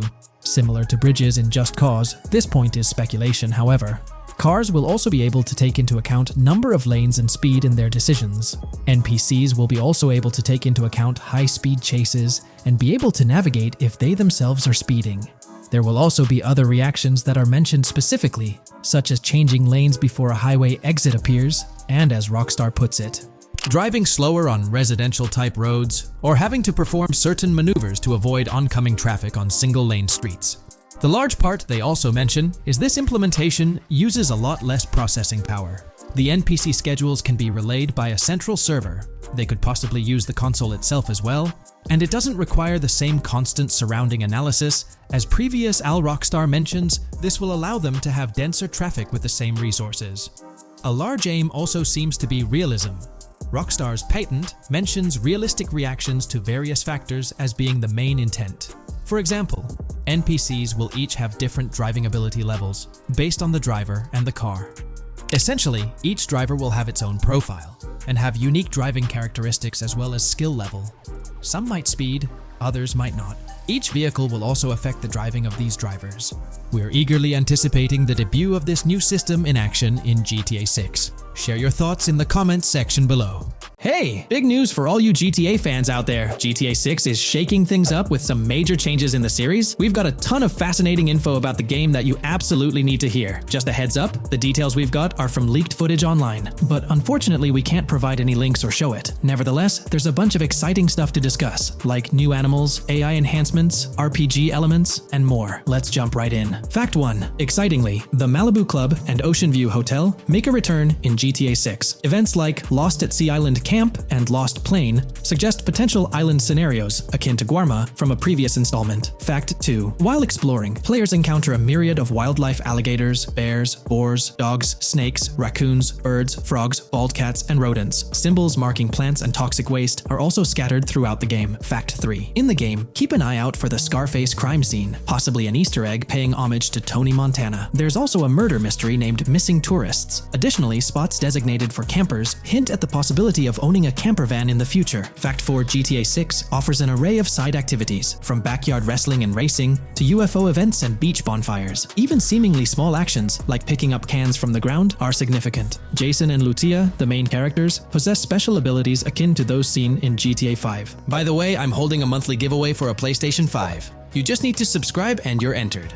Now, back to the video. Fact 5. Jason and Lucia's safe house serves as a motel, a central hub for their activities. The game's world features various street gangs, each with its distinct vibe. Characters exhibit different personalities, including romantic, chaotic, cool, pragmatic chaotic, and pragmatic cool. Fact 6. Gameplay enhancements in GTA 6 introduce the option to use zip ties on NPCs for stealth mechanics, alongside the ability to carry bodies, enriching the depth of stealth elements. Fact 7. The gunplay in GTA 6 mirrors the mechanics seen in Red Dead Redemption 2 and Max Payne 3. It might be worth exploring those games before GTA 6's release if you haven't already. And activities? GTA 6 offers an abundance, from fishing and wild golf to basketball, football, and soccer. There are gyms for training, a yacht club, and even a racetrack. Fact 8. Prepare for a contemporary setting, post GTA 5 events. The game meticulously recreates numerous Miami landmarks, such as a grand tennis court, a bustling football stadium, and a lively amphitheater. The map encompasses an airport and a functional tram system with an airport stop. And that's not all. The Florida Keys and a swampy region named Grass Rivers, reminiscent of the Everglades, are part of the game. Players can navigate swamp boats in this area. Fact 9. GTA 6 boasts a diverse arsenal, from melee options like golf clubs, pool cues, crowbars, and bats to a spectrum of firearms ranging from pistols to snipers and RPGs. The weapon selection is extensive. You can even personalize how your character handles weapons. Additionally, there's an assortment of throwable items like grenades, molotovs, and yes, even golf balls. Fact 10. Get ready for some seriously upgraded NPC interactions. Now, you'll have choices such as threatening, robbing, shooting, or restraining them. Some missions will even involve gesture-based actions, taking a cue from Red Dead Redemption 2. Car damage has been ramped up for realism, and the interior detailing is insanely intricate, complete with functional dashboards. Fact 11. Weapons are undergoing a transformation in GTA 6, drawing inspiration from Red Dead Redemption 2. Instead of a sprawling weapon wheel, you'll have specific slots for small firearms, melee weapons, rifles, and shotguns. No more unlimited weapons, but you can drop and pick them up along the way. Fact 12. During development, there was a glimpse of Arthur Morgan's hat, although its inclusion in the final game remains uncertain. Players now have the option to surrender to the police during a heist, introducing a thrilling twist. Police response time has been revamped to feel more authentic, featuring a timer that varies based on the severity of the crime. Murder gets a quicker response than robbery. GTA 6 caps the maximum wanted level at 5 stars, and a 6-star level seems highly unlikely in the current gameplay. Fact 13. Let's focus on the characters. GTA 6 introduces us to two main protagonists, Jason, portrayed by Brian Zampella, and Lucia, played by Alexandra C. Echevarri, marking the franchise's first playable female character. You can seamlessly switch between them, and they also happen to be a couple, drawing inspiration from the legendary duo Bonnie and Clyde. Fact 14. Clothing in the game behaves in a remarkably realistic manner. You can accessorize with items like sunglasses, watches, wristbands, and hats, each with various wear styles. The attention to detail is impressive, with sweat, dirt, and wrinkles adding to the overall realism. Fact 15. Internally referred to as Project Americas, GTA 6 had a codename during its development. akin to GTA 5, Rush, and Red Dead Redemption 2, Bonnier. Originally, the plan was for a larger map encompassing North and South America, but Rockstar's approach changes scaled it down. Nonetheless, the game promises to deliver a memorable experience with its features and diverse locations. Fact 16. The game incorporates RPG elements like weight and muscle management, highlighted in the Spool Couple Workout Challenge. Leaked footage revealed Jason and Lucia's apartments. For instance, Jason's place includes a bathtub for in-game baths. Fact 17. Rockstar plans to continuously introduce new missions and cities post GTA 6's launch. Whether this expansion is for online or story mode remains unclarified. Expect an enhanced cover system, surpassing what we've seen in other Rockstar games. Fact 18. Don't overlook the Kingston Hotel. It's a bustling spot with pool parties and live music, adding vibrancy to GTA 6's world. Fact 19. A significant enhancement in GTA 6 revolves around NPC behavior. NPCs come in varied sizes and shapes, and their reactions feel incredibly authentic. Wave a gun around and nearby folks might understandably panic. The game also features an intricate injury system, including concussions. Fact 20. Now, let's delve into the stunning visuals and exciting new features. Characters will naturally grow facial hair over time in GTA 6. Moreover, the game world will introduce a social platform called What's Up, resembling a playful version of WhatsApp. Excitingly for fans, spoof versions of social media platforms like Life Invader, Facebook, Bleeder, Twitter, and Snapmatic, Instagram are making a comeback. Fact 21. Let's focus on our main characters, Jason and Lucia, each with their own inventory and a shared one. Your inventory can hold a variety of items like wine, soda, and fruit. Additionally, there's a duffel bag system facilitating easy transportation of supplies and weapons. Fact 22. Rockstar approaches storytelling in GTA 6 with greater caution, avoiding offensive jokes and being considerate about groups that might feel targeted. The narrative unfolds through chapters, akin to Red Dead Redemption 2's structure. Fact 23. Robberies take center stage in GTA 6, spanning from significant heists to smaller scores. There are easy scores like targeting bingo body shops, burnout skirts at Cafe Caraway, clothing stores, food trucks, massage parlors, and more. Moreover, the inclusion of robbing shipping containers elevates the thrill to a whole new level. Fact 24. Gameplay takes a significant leap. For the first time in GTA, players can crouch and go prone, introducing tactical elements. RPG elements also come into play, hinting at hunger mechanics and animal interactions, expanding the game's depth. Fact 25. GTA 6's map officially surpasses the size of GTA 5. This time the spotlight is on Vice City, an area inspired by Miami and its surroundings, offering players a vast and diverse landscape. There's even a lake featured in one of the videos, hinting at a significant part of Florida being included in the game. Fact 26. Hold tight, the jetpack makes its return. Shooting from cars is also part of the thrill, adding an extra layer of excitement. And brace yourself. GTA 6 introduces 18 brand new vehicles to the franchise. Fact 27. In GTA 6, players will encounter various events, including random muggings and NPC-hosted yard sales. There are hints at riding events, which could potentially mean horse riding, possibly involving the Red Dead Redemption 2 team. Fact 28. Police AI has undergone significant improvements compared to the previous game. Instead of blindly rushing in, they exhibit more realistic and intelligent behavior. If you commit a crime and escape in a vehicle, cops will note down the specific vehicle and license plate, making evasion more challenging. Fact 29. Let's delve into the notable emphasis on indoor locations in GTA 6. There's a plethora of diverse interiors to explore. Motels, hotels, restaurants, pawn shops, supermarkets, fast food joints, gun stores, shooting ranges, and the Vice City metro station. Moreover, they've added functional elevators to enhance the immersive experience. Interestingly, there's a risk of players getting banned from stores, adding an intriguing dimension to the gameplay. Fact 30. New Arsenal Alert. The spear gun makes its debut, allowing players to shoot underwater spears at their targets. Moreover, there's an array of gear at your disposal, such as binoculars, cut-off tools, flashlights, immobilizer bypasses, slim jims, USB drives, tasers, zip ties, and auto dialers.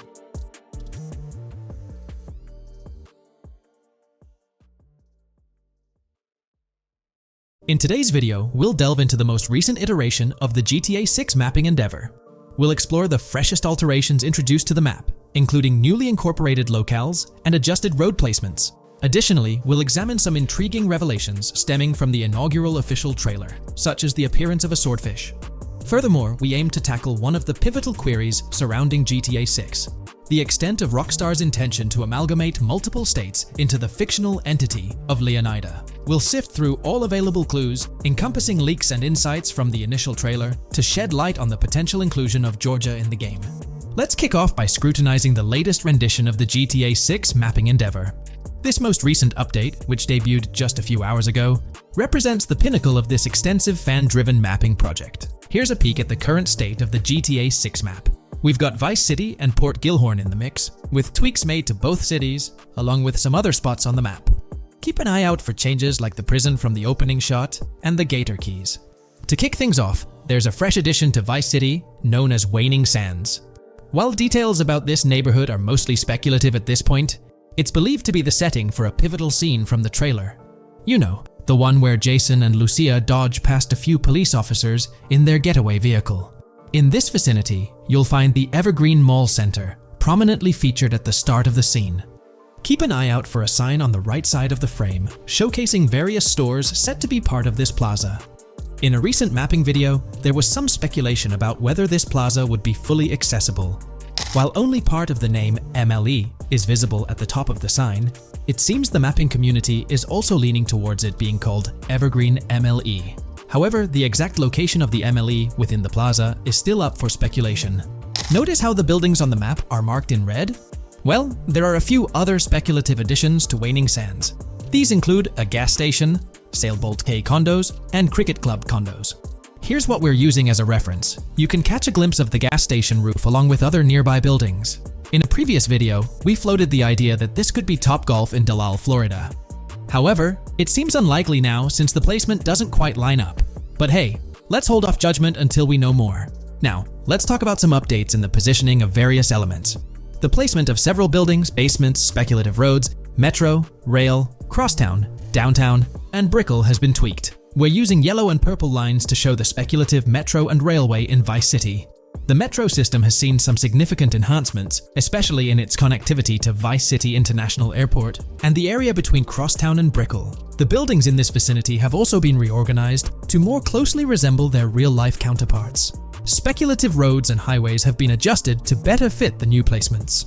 We've also made slight adjustments to the rotation of the prison from the opening scene with Luke to align with new evidence. Additionally, we've fine-tuned the positions of some trailer markers in the stockyard area, such as those for the car meet in Windwood and the bikers in Little Haiti. In terms of location changes, leaf links from the previous map version has been moved to Virginia Key, meaning earlier speculations regarding leaf links are no longer applicable. Furthermore, based on new radar map evidence, the shape of Picnic Island has been altered. Heading down south, you'll notice that Hamlet is no longer labeled as such. Instead, it's reverted to its real-life name, Homestead. This change suggests that Hamlet might be situated elsewhere in the game. Now, shifting our focus to Port Gilhorn, the other major city on the map, it's also undergone some updates. We've added more speculative details for the area across the body of water on the other side of Buer Bridge, incorporating new evidence into the mix. So, to sum up, those are the latest updates to the GTA 6 mapping project. Before we wrap up, let's delve into an interesting discovery from the first official trailer. I'm not into fishing, but I noticed this in the trailer, and my first thought was a swordfish. But I could be wrong. Is anyone who knows more about fishing able to confirm? Let me know what you all think this is. Well, that's quite an intriguing find. Personally, it seems like a house decoration to me, but I'm eager to hear your thoughts in the comments below. In the next part of this video, we'll tackle the question about Georgia. On display in the leaks and backed up by inside journalists, the game will feature a plethora of locations that focus on Miami and the surrounding areas. The two main locations of the game are Vice City, based on Miami, and Port Gilhorn, which lifts direct locations from Panama City. As well as this, it seems Rockstar have brought down and featured locations from Georgia, including a prison and mountain ranges not present in real-world Florida. I'm curious, do you think Georgia will make an appearance in GTA 6? Let's examine the evidence we have so far. There have been some recent findings, so let's kick off by checking out this Reddit post. Georgia evidence. In the leaks, there's a mention of canyon etchings, along with the other ambient events, which I thought couldn't be in or based in Florida. The nearest canyon to Florida is Providence Canyon State Park in Georgia, and is only 2.5 hours away from Florida. This also may explain Red Hill Forest and the testing of Scree Hills in the leaks. There's also a couple mountains, or large hills, seen in the trailer. The first looks more like a large hill in North Florida, probably for hill climbing, but the second one at the end of the trailer looks like a Georgia mountain, like the ones seen in the leaks.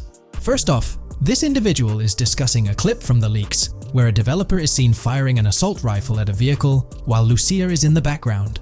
They've noted several ramps in the clip, suggesting developers use them to test vehicles on different slopes. The clip also shows various types of ramps listed, including MTB ramps, hill climb, mud drag, scree hill, mud drag string, and crash tests, as well as MX tracks. The speculation is that Rockstar might have been testing the scree hill due to its resemblance to locations in Georgia. Additionally, 2 shots from the trailer show hills.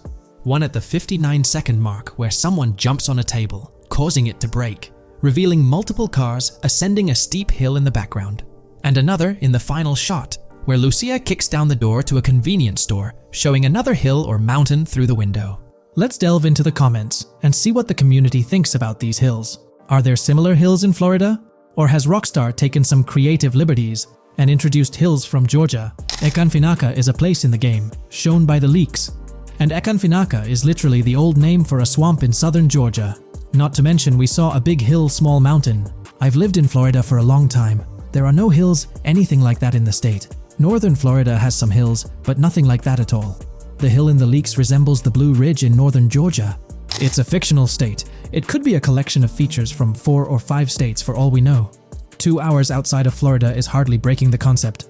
I'd imagine much of the urban landscape will be much like Florida, with the outskirts being closer to Caribbean, or as you said, Georgia. There's a separate post talking about these mountains in GTA 6. We know GTA 6 is being based in Florida, a relatively flat state, so it'd be obvious to think that the game will stay true to its setting. However, one interesting thing I found in the diner robbery footage from the leaks is that a huge mountain can be seen in the far distance, particularly around the part where Lucia starts approaching the police car from the passenger side. I'm not sure if anyone else has noticed this, but it's interesting to note, considering Florida is the flattest state in the country, LOL. Maybe we can go to other states? The area does resemble rural Georgia. Thoughts? I think it will be more similar to RDR2 than past GTAs where it's only one state. I bet the map will be a hybrid of Georgia and Florida. If not, then Florida and most likely another country like Cuba or some South American country with mountains. Yes, probably we can visit the state of Georgia. A few weeks ago, someone found out that the prison you can see in one clip is from Georgia as well. Multiple states in the game. The Florida Scout lady mentioned Rockstar scouting interiors in Florida and other states in the southeast. Hopefully this means we get towns, or maybe cities in these other states, instead of simply hilly terrain. As this individual pointed out, there's a prison visible in one of the leaked clips, and it bears a striking resemblance to Augusta State Medical Prison. Situated in Grovetown on the county lines of Columbia County and Richmond County in Georgia, United States, this facility houses primarily male inmates with occasional female inmates and has a capacity of 1326. Built in 1982 and operational since 1983, it operates as a closed security prison.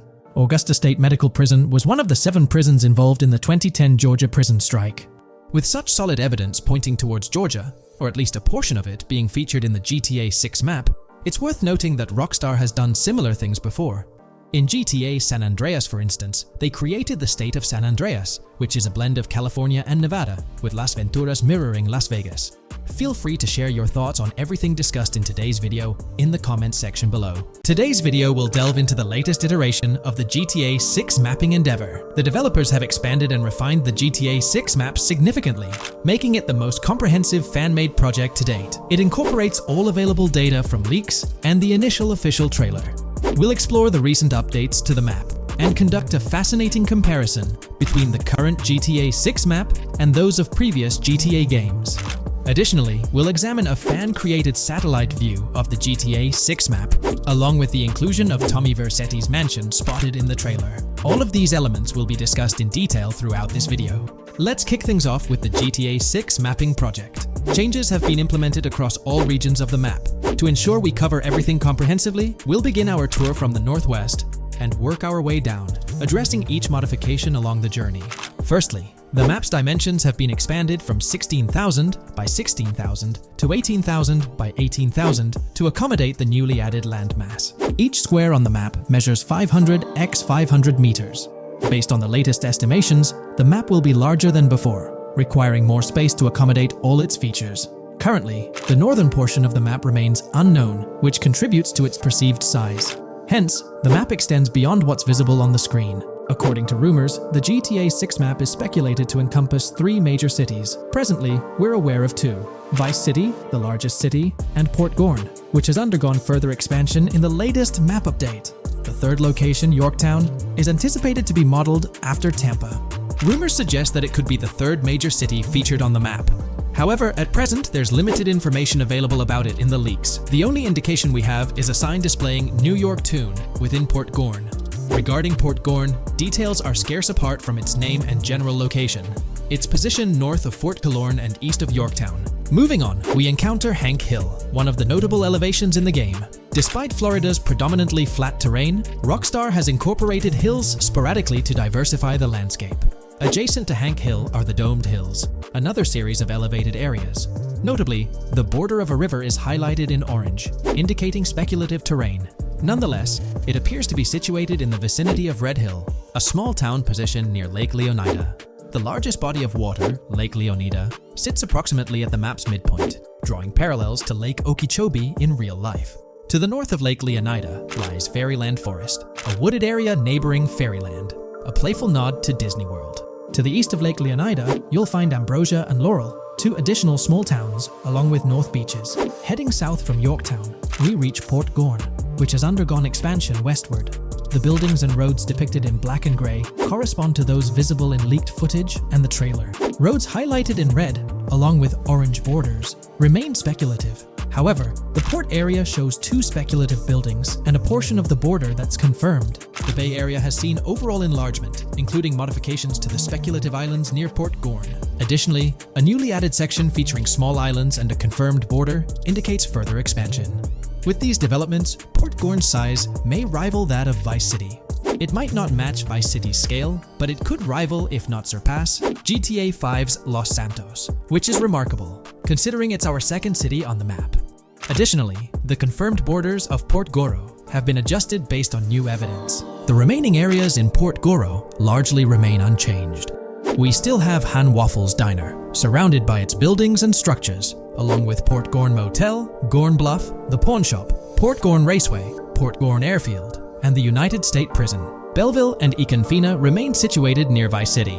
Now, focusing on Vice City itself, much of it retains its layout from the previous map update. We observed the increasing density of the map, particularly with the Stockyard and Crossdown area now filled in, along with the hotels in the Vice Beach area. The proximity of the buildings to one another is quite striking. Additionally, the buildings on Pelican Harbor Island remain consistent with the previous update. However, there's been a recent discovery. I'd appreciate your thoughts on this matter in the comments below, as it could potentially be significant if confirmed. According to this viewer, they claim to have identified Tommy Vercetti's mansion in the trailer. They're referring to this specific mansion situated on the middle island, directly behind the enormous yacht. It bears a striking resemblance to his iconic abode, raising the possibility that it could indeed be the one. However, it's challenging to make a definitive judgment, since it's nighttime in the footage. It could simply resemble it, but it's difficult to confirm. Nevertheless, it would be fantastic if it indeed makes a return in the game. The recent update brought significant changes to Vice City, particularly with the Vice City port. This is where the scene featuring the bolt shot from the trailer takes place. Now, we have a clearer understanding of its entire border, with some buildings identified. There are two speculative buildings, along with some confirmed ones. The bridges have been updated, and there have been adjustments to the speculated Raya Way. Furthermore, the FLP Solar Amphitheater has been relocated northward based on new evidence. The Vice City International Airport metro station has also undergone updates, aligning with new information from leaks. Notably, the airport now appears more complete, with an additional hangar. These encompass all the changes made to Vice City. Now let's shift our focus to the Grass Rivers, as they've also received updates. The speculative landmass along the west coast has been adjusted to accommodate the map expansion. Notably, the Lake SLW waterway now connects to the Grass Rivers, providing insight into the potential appearance of this swampy region on the map. A scene from the trailer showcased the Airbolt, a vehicle likely used for traversing these areas. Hamlet remains in its original position, serving as a parody of Homestead. It's interesting to note the location of the Shaka Shed, situated in the middle of the Grass Rivers, reminiscent of the shacks seen in Lemoyne in Red Dead Redemption 2. This suggests that this area may draw inspiration from its counterpart. Furthermore, I anticipate hunting to be quite intense in this region, given the presence of alligators, snakes, and lizards. The diverse wildlife, particularly at night, is bound to create a thrilling atmosphere. Additionally, changes have been made to the Gator Keys and the surrounding islands, as observed in the trailer. More specifically, there have been additions to speculative locations, such as Bird Key, based on new evidence. Additionally, some speculative areas across the map have been updated. That wraps up the analysis of the latest version of the GTA 6 mapping project. It'll be intriguing to see how closely it aligns with the actual map. Moreover, let's delve into a fascinating comparison between this latest version and all the other maps in the GTA series. Take a look at this comparison. On the left side, you'll find the latest version of the GTA 6 mapping project. Above it, there's the map of North Yankton from GTA 5. To the right of the North Yankton map, you'll see the island of Copico from GTA Online. Next to Copico, there's the GTA 5 map. Below that, we have the GTA 4 map. Below the GTA 4 map are the maps of Liberty City and GTA 3. And finally, at the bottom, there's the map of GTA San Andreas. One of the first things I noticed is how compact the GTA 4 map appears compared to others. Despite its small size, it boasted greater density than the GTA V map. Streets were closely packed, and every inch of space was utilized efficiently. Anyone who's played GTA 4 can attest to the unparalleled density of its city, brimming with intricate details. I anticipate a similar level of density and attention to detail in the GTA 6 map. Considering the vastness of the GTA 4 map, despite its modest size, I expect the density in GTA 6 to match, if not surpass, that level. Even though GTA 6 is already approximately twice the size of the GTA 5 map, the addition of intricate details will make it feel even more expansive. Now, let's examine a comparison between the old GTA Vice City map and the latest version of the GTA 6 mapping project. The old Vice City map has been superimposed onto the new one, allowing for a visual comparison of the two. What caught my attention was the size of the GTA Vice City map, which is quite substantial. However, in GTA 6, improvements are expected across the board. There will be more buildings, positioned closer together, enhancing the overall design and creating a denser environment. I also wanted to discuss a map that's been generating a lot of buzz within the community. Someone utilized images from Google Maps to supplement the mapping project. This method offers a clearer perspective on how the game's environment might appear in terms of scale and layout. While this representation may exaggerate the city's size with an abundance of buildings, it provides insights into the length and layout of highways, which have been overlaid with speculative areas. Additionally, looking at Yorktown, despite the lack of details, its size hints at the potential scale of both Yorktown and Port Gorn. Furthermore, the top portion of the map may resemble the depiction, although details remain uncertain.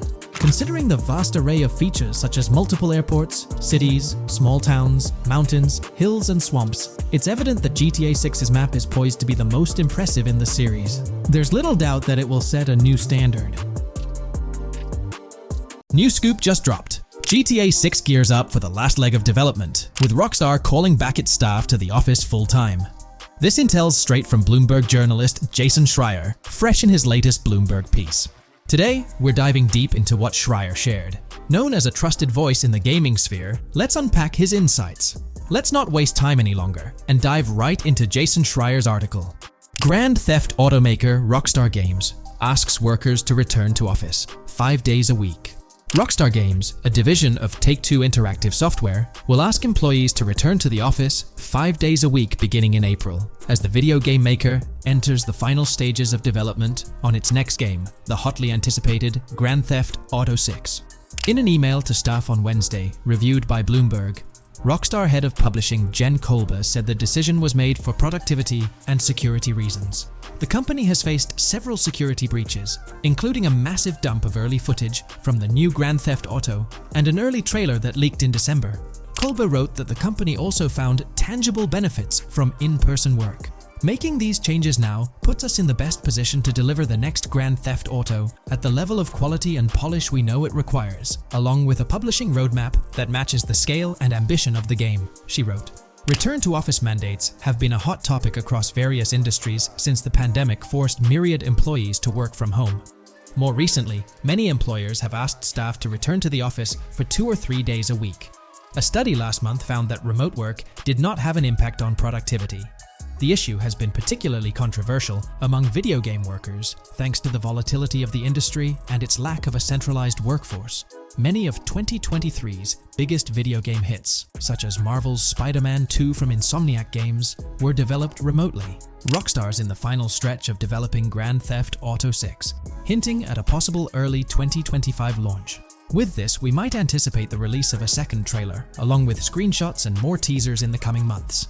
While fans rejoice, this could mean extra pressure for Rockstar Games staff. Stay tuned here for updates as Rockstar unveils more details about GTA 6. Are you geared up for the official start of GTA 6 marketing? Drop your thoughts below. If you haven't been following the latest news on GTA 6 over the past year, you might be surprised by how much information has emerged. Here's a comprehensive update on everything we currently know about GTA 6. We have details about a wide array of items and tools featured in GTA 6. These include the auto dialer, binoculars, immobilizer bypass, cutoff tool, painkillers, pool cue, trauma kits, golf driver, food and drink, golf putter, USB drive, golf iron, crowbar, golf wedge, torch, jammer, duffel bag for looting, cigarettes, and a loot backpack.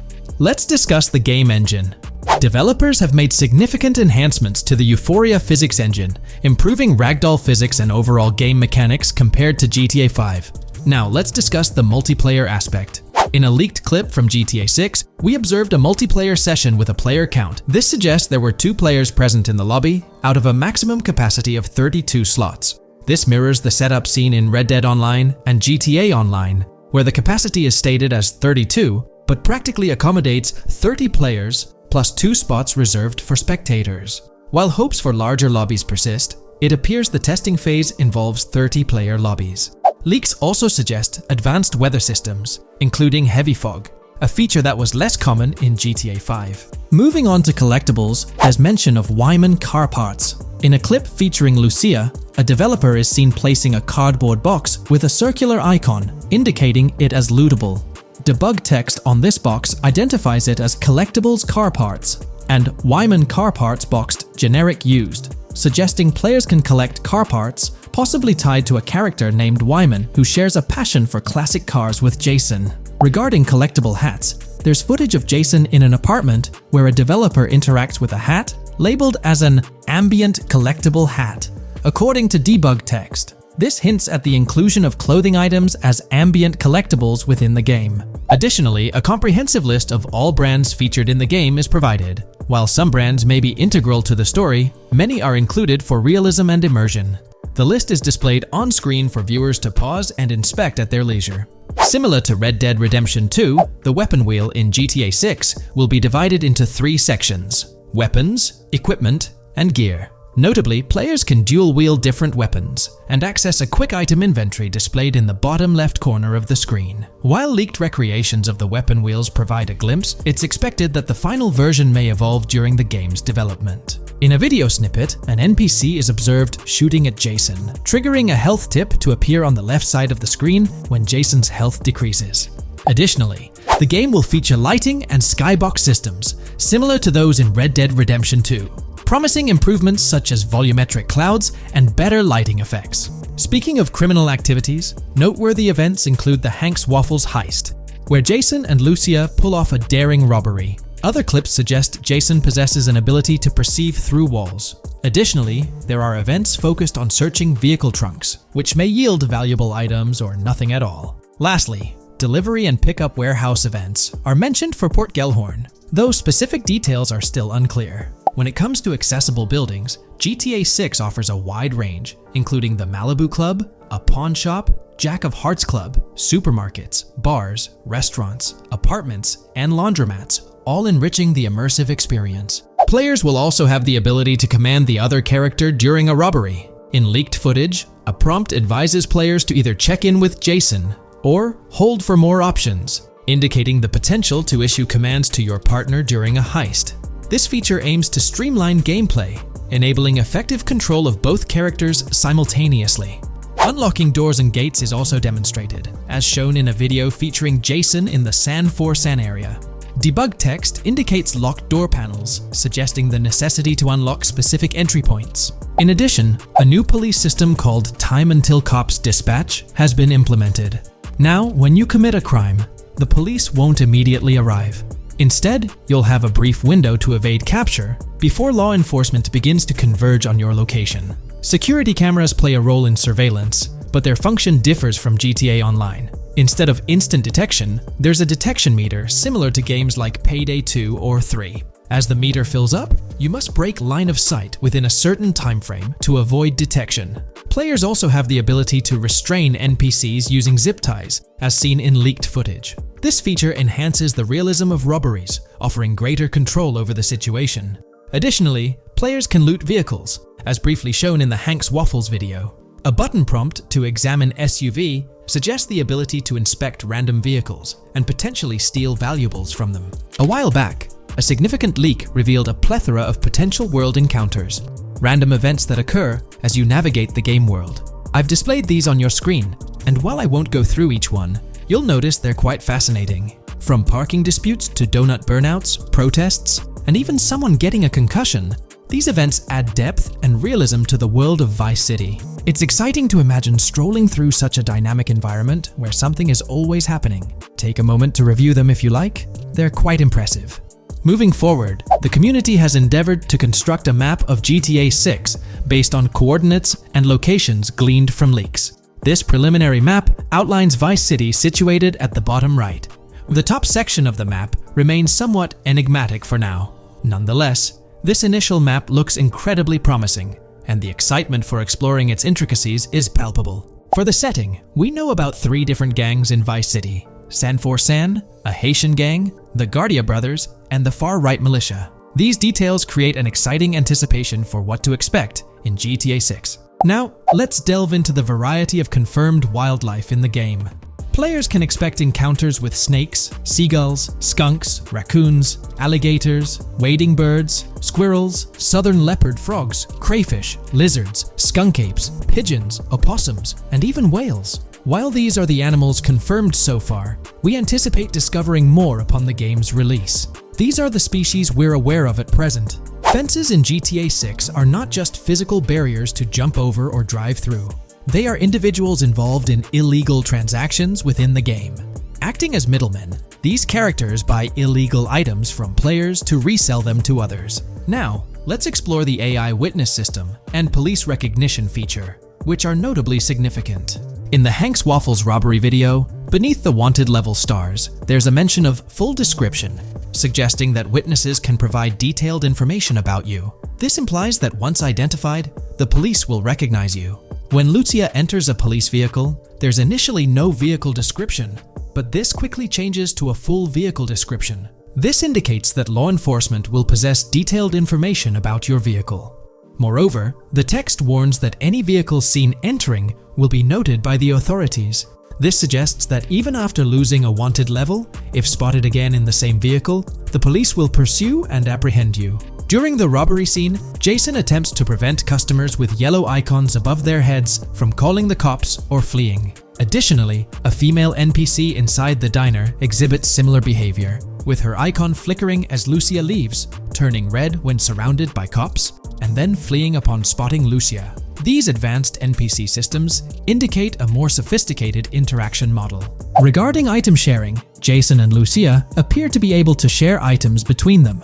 For instance, in one clip, Jason steals items from containers, keeping some for himself while sharing others. Regarding sound design, it's no surprise that GTA 6 will feature more realistic soundscapes. Weapon sounds are crisper and more authentic, with increased volume for a more immersive experience. The impact of bodies hitting the floor will have a deeper thud, creating a more visceral effect. Police sirens will reverberate off buildings and environmental elements more realistically, while the sound of items will vary depending on the surroundings. For instance, if you're in a shipping container, sounds will echo more, adding depth to the auditory experience. Overall, these sound enhancements aim to emulate real-life scenarios more accurately, contributing to the game's realism. Moving on, we have an extensive list of every confirmed vehicle slated to appear in GTA 6, sourced from both the game files and leaks. I covered these in detail in a previous video, so I won't repeat them here. However, I've provided them on your screen for your reference. If you're interested in exploring the full list yourself, you can find them on page 30 of the document. The game features improved vehicle damage and handling, as seen in clips where crashes result in realistic effects, like splitting front fenders and bending car hoods. Furthermore, car interiors now include a functional GPS and waypoint system, enhancing immersion, especially in first-person driving. Players also have the option to enter a car from the passenger seat, adding a touch of realism to gameplay. These details highlight GTA 6's commitment to intricate design elements, evident in its meticulous attention to detail throughout the game. In addition, several new gameplay mechanics have been revealed. Players will now have the ability to walk while in cover, a long-awaited feature that introduces prone movement for the first time in GTA gameplay. Loot bags will allow for storing additional items, and players can now drop and pick up weapons. A new under fire animation has been introduced where characters cover their faces during combat, and players can opt to self-revive after sustaining heavy damage. Other significant mechanics include the ability to switch shoulders while aiming down sights, grappling during hand-to-hand combat, and the introduction of buddy communications and a buddy ping system. This system, likely shared between protagonists Jason and Lucia, remains intriguing, with its full functionality yet to be revealed. Additionally, a new cover mode has been introduced, altering the way shooting from car windows is executed. Characters will now fully lean out of windows, enabling full 360-degree shooting. Furthermore, a new ability system has been introduced, potentially exclusive to Jason, allowing for a form of wall perception. Whether Lucia will possess this ability remains uncertain. Players can also interact with a greater variety of objects and NPCs, engaging in actions such as carrying bodies, committing robberies, issuing threats, and conversing during criminal activities. Moreover, the ability to pick up additional items, such as beer bottles and cans, enhances the overall gameplay experience. Let's explore some of the exciting new gameplay systems. Firstly, there's the introduction of money laundering, hinted at during the Hank's Waffles robbery. An icon found near the car wash property featured a washing machine with a dollar sign, suggesting potential opportunities for money laundering. This implies that players may be able to purchase properties with the intent of laundering money, although specific details on mechanics remain undisclosed. Nevertheless, it appears players will once again have the option to acquire certain types of businesses for illicit activities. Additionally, there's a confirmed lineup of weapons, which includes a rocket launcher, assault rifle, baseball bat, polymer pistol, knife, bolt-action sniper rifle, Molotov cocktail, spear gun, which is intriguing, smoke grenade, compact SMG, flashbang, micro SMG, sniper rifle, heavy machine gun, auto rifle, and pump-action shotgun. Moreover, glimpses of Jason in various states, sporting different hair lengths and facial hairstyles, suggest a hair growth system akin to Red Dead Redemption 2. This feature seems highly likely given the game's lineage. In terms of sustenance, players can consume items directly from their inventory. In a scene at a gas station, Jason adds wine, soda, and fruit to his inventory, highlighting the ability to eat and drink on the go, akin to mechanics seen in Red Dead and GTA Online. In GTA 6, you can expect to encounter raccoons rummaging through trash cans and stealing food bags. This is evidenced in the game files, which document 3 world events: raccoon climbing out of garbage, raccoon rummaging through trash, and raccoon stealing food. While there are numerous intricate details to explore, we've uncovered a multitude of confirmed locations spread across Vice City and its surrounding areas. Naturally, Vice City serves as the central hub, encompassing neighborhoods such as Edgewater, North Vice City, Rock Ridge, Little Haiti, Vice Beach, South Beach, Washington Beach, and Key Biscayne. Additionally, there's Port Gellhorn, which appears to be a distinct city akin to Sandy Shores or Palito Bay from previous games. Other notable spots include Yorktown, Ambrosia, Sundown, The Keys, La Pearl, Red Hill, Lake Leonida, Hamlet, Stockyard, Homestead, Grass Rivers, Ikenfaka, various underwater locations, and more. Each of these locales is meticulously detailed, with numerous mini locations nestled within them. It's remarkable how much information we already have about the game's expansive geography. In GTA 6, if your character sustains injuries, health will regenerate slowly over time. To expedite recovery, you can access the weapon wheel and utilize a healing item. Unlike GTA 5, where health only regenerates up to 50% naturally and requires snacks for full recovery, GTA 6 appears to allow for natural regeneration to full health, albeit at a slower rate.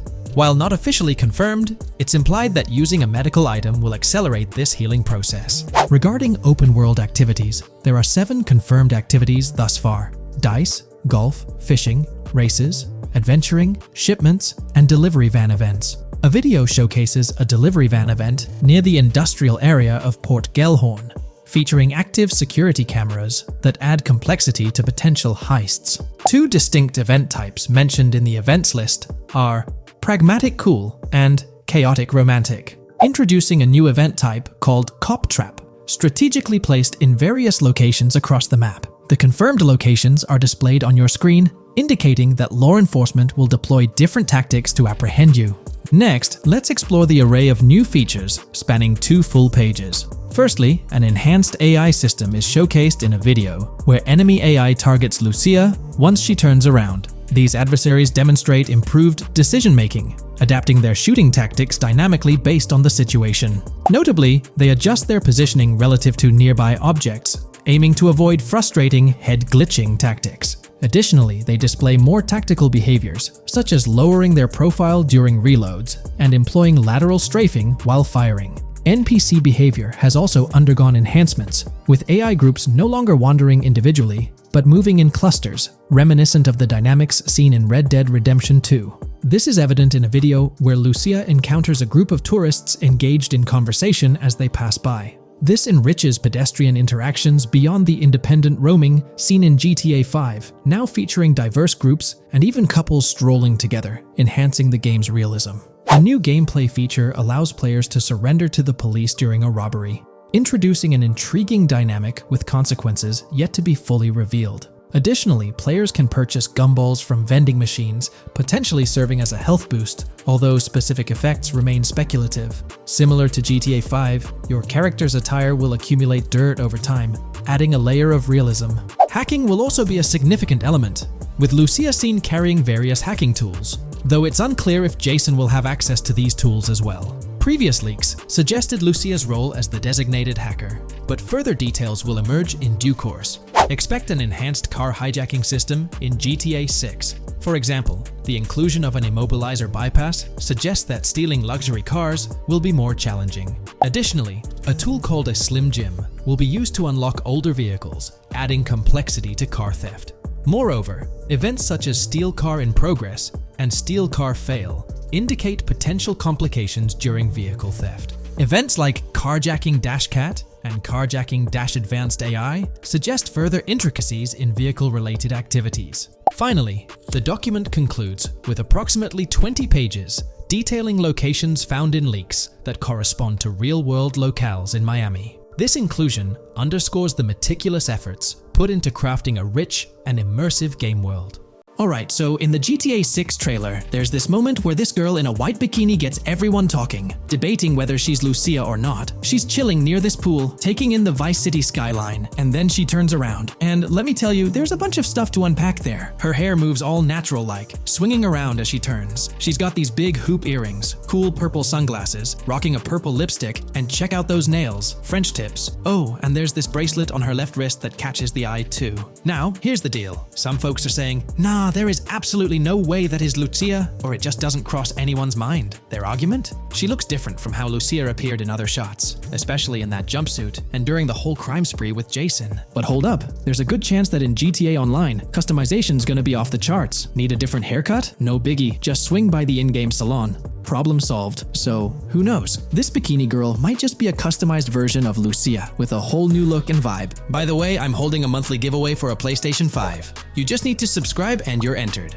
Now, back to the video. You know, I'm pretty confident that it won't cause much trouble. Just like in GTA 5 or Red Dead Redemption 2, it feels like they'll let us switch up our characters' hairstyles again, which is pretty cool. Now, about this scene, it looks like it's happening at a totally different stage of the game. At the start, Lucia's all locked up in jail, doing those petty crimes and all. But in this snippet, she's looking like she's hit the jackpot. Loads of success and riches. There's more to this in the trailer, giving us a peek into what a thriving Lucia might look like. She's sporting a different hairstyle, dressed to the nines, hanging out in a fancy car with Jason behind the wheel. And to top it off, the girl's getting her photos taken by the paparazzi. Some folks out there are betting that this bikini girl is gonna be the face of Rockstar's marketing strategy. You know, just like how they've always had that iconic female figure in their marketing since the good old days of GTA 3. So, putting it all together, it really seems like this bikini girl is Lucia. From the style to the little details like the various hairstyles, everything seems to point in that direction. It's exciting to get these glimpses of what Lucia's different phases might look like in the game. Rockstar's been doing this thing with the promo girls for ages, from the early days of GTA 3 to the more recent GTA 5. You might remember them.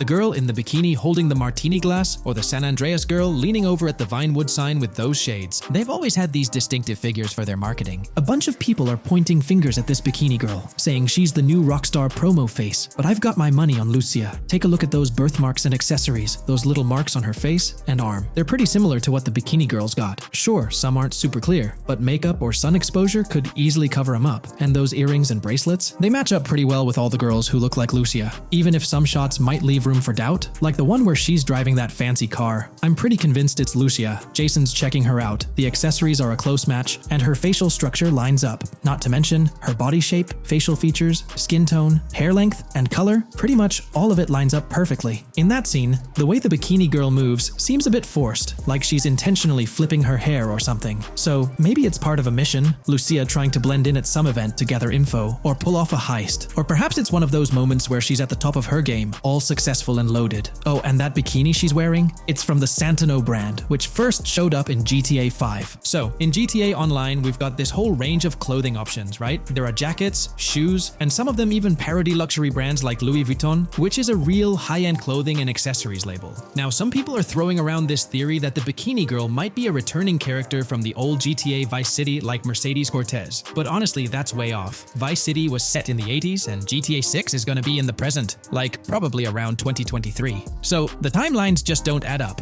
Even though this bikini girl looks a bit different and acts a bit like an influencer, I'm pretty convinced she's Lucia. She's got those same body features and face structure as Lucia, and Lucia's a game changer as the first leading lady in modern Rockstar games. Before her, female characters mostly played supporting roles, or were just NPCs in GTA games, never the main focus. Rockstar tends to put a lot of effort into their main characters. The little differences like the sunglasses or lipstick don't bother me much. We know there'll be in-game stuff you can buy, like accessories. And hey, being able to change hairstyles was a big deal in games like Red Dead Redemption 2 and GTA 5. So I'm pretty confident that the girl in that white bikini on that Vice City rooftop is Lucia. But yeah, I get it, there's gonna be a lot of chatter and debate. Remember the crazy theories from past GTA trailers? Like people saying the homeless guy was Nico Bellic, or that Michael was an older Tommy Vercetti? It's always possible I might be wrong. But to me, it all seems to point to Lucia here. Let me know what you think about Lucia in the comments below. Is she really the white bikini girl or not? I'd love to hear your thoughts down there. If you enjoyed this video, a thumbs up would be cool. And hey, if you're new here and want to stay updated on all things GTA and Rockstar games, consider hitting the subscribe button. Also, click that notification bell, because sometimes YouTube acts up, and the bell helps you stay in the loop with new videos. Anyway, thanks for watching, folks. Take care and catch you in the next video. When we talk about the positive aspects of this partnership, it's essential to highlight the potential benefits that can emerge from Rockstar's newfound support for the modding community. One of the significant upsides is the acknowledgement of the brilliant and skilled developers behind the modding scene. For years, these developers have worked tirelessly to create unique and engaging experiences within the GTA universe. With Rockstar stepping into a collaborative space with CFX, there's an opportunity for a more symbiotic relationship. The infusion of official support could mean more resources, tools, and encouragement for modders to continue pushing the boundaries of what's possible within the GTA ecosystem. This collaboration might lead to innovative gameplay features, improved server stability, and an overall better experience for both players and content creators. Moreover, the recognition from a gaming giant like Rockstar could open doors for these modders in the industry. It may pave the way for potential collaborations, official partnerships, or even job opportunities within the gaming development sphere. This, in turn, could elevate the modding community to a more prominent and respected position within the gaming landscape. However, it's crucial to approach these potential benefits with cautious optimism. While the partnership appears promising on the surface, the reality lies in how Rockstar manages the delicate balance between maintaining control over its intellectual property and allowing creative freedom for the modding community. The outcome will heavily depend on Rockstar's willingness to foster collaboration, rather than imposing strict regulations. As GTA 6 draws closer, the impact of this collaboration will become more apparent. Whether it becomes a model for future partnerships between game developers and modders, or encounters challenges that hinder its success remains to be seen. The dynamics between Rockstar and the modding community could shape the future landscape of custom servers, roleplay experiences, and the overall modding scene in the gaming world.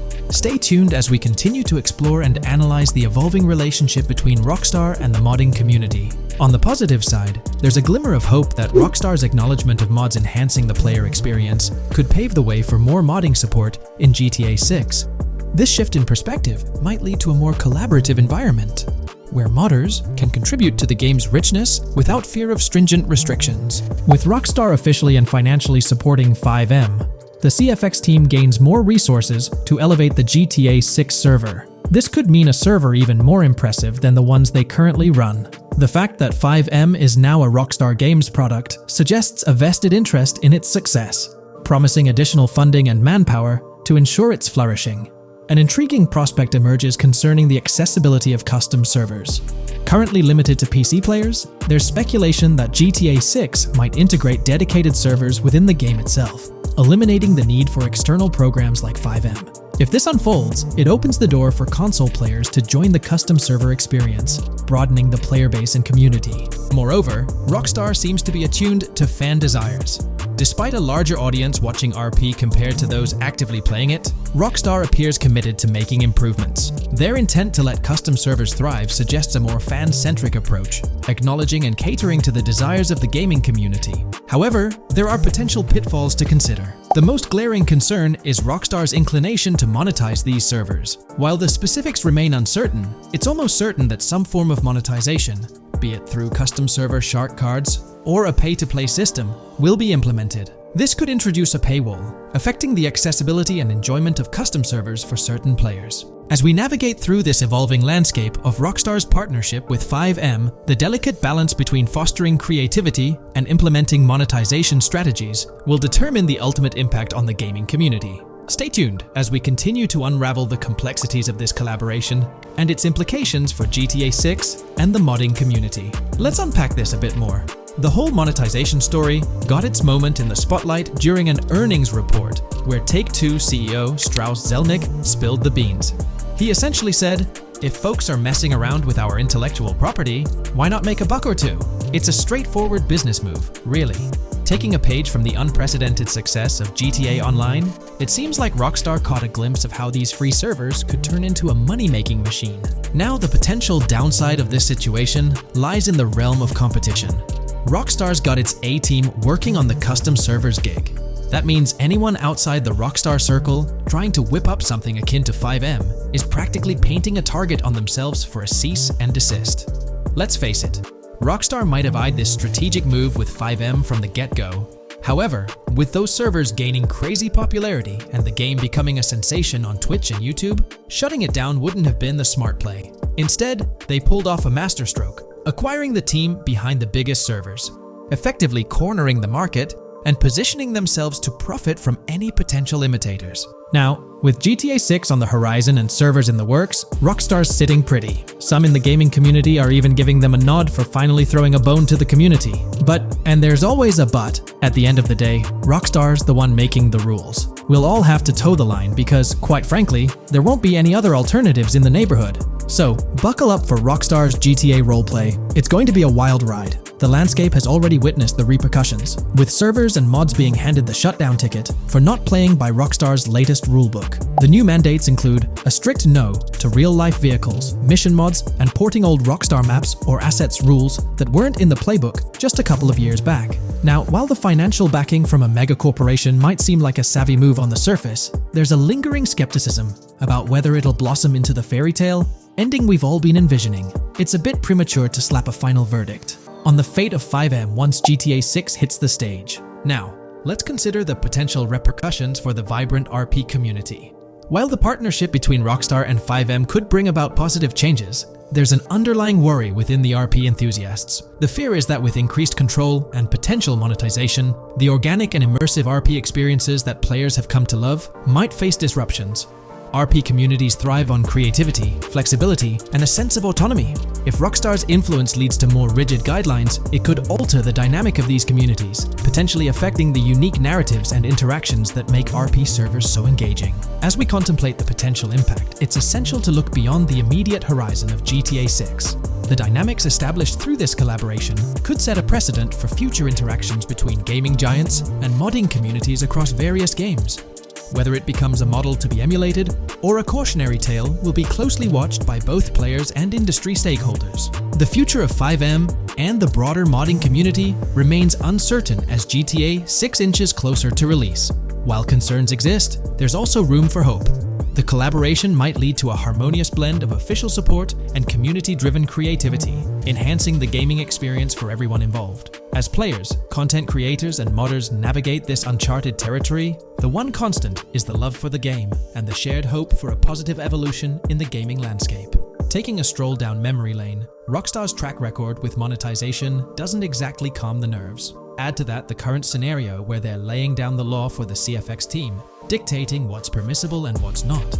This conjures up a cloud of uncertainty regarding the future of both 5M servers and the broader modding community. Personally, I'm a big fan of RP servers and that immersive content. It's my cup of tea. The idea that the same company that set the stage with GTA 5 might potentially tarnish 5M, turning it into a monetized maze with no alternatives, that's a bit of a buzzkill. Yet, here we are, in the waiting room until GTA 6 steps into the limelight. Is there a chance we'll see a remaster, or even just a port of GTA 4 hit the shelves this year? It's quite likely, though I'm leaning towards it being more of a port, but let's dive into the details. Back in July 2022, Tezfuns2 made it known on Twitter that as per a reliable source with clear accuracy on Rockstar plans, remasters of GTA 4 and RDR1 were on the table a few years ago, but Rockstar chose not to proceed with the project in mind. The poor reception of the Trilogy Definitive Edition might be a reason behind that decision. After that post surfaced, the topic went quiet for quite a few months, over a year in fact. Then, out of the blue last year, Rockstar Games dropped the bombshell and revealed a fresh project in the Red Dead Redemption universe. Although there hasn't been an official announcement regarding the GTA 4 remaster, there are indications pointing towards the existence of such a project, with a potential release date as early as March 2024. Take-Two, the parent company of Rockstar Games, had previously hinted at having 2 re-releases in the pipeline, set to launch by that specific month. The original Red Dead Redemption was among the 2 games mentioned, leaving room for speculation that the other could potentially be GTA 4, while it's also plausible that this could be an entirely different project unrelated to the Grand Theft Auto franchise. It's worth considering. This isn't the first time there have been murmurs about a GTA 4 re-release or remaster. Returning to the Red Dead Redemption 1 port, unfortunately, it wasn't the news fans were hoping for. Instead of a full remake or remaster, the developer revealed a port with no new content. Typically, when people hear about a remaster or remake, they expect incredible graphic improvements, higher resolution, better quality textures, and advanced graphical effects like ray tracing. Contrary to these expectations, many argue that this game needs significant improvements, particularly concerning inconsistencies in the story. In 2018, Red Dead Redemption 2 was released as a prequel, introducing story elements that created inconsistencies with the first Red Dead Redemption, where major characters like Arthur Morgan were never mentioned. When Rockstar opted for a port instead of improving the game, which was already 13 years old, disappointment arose.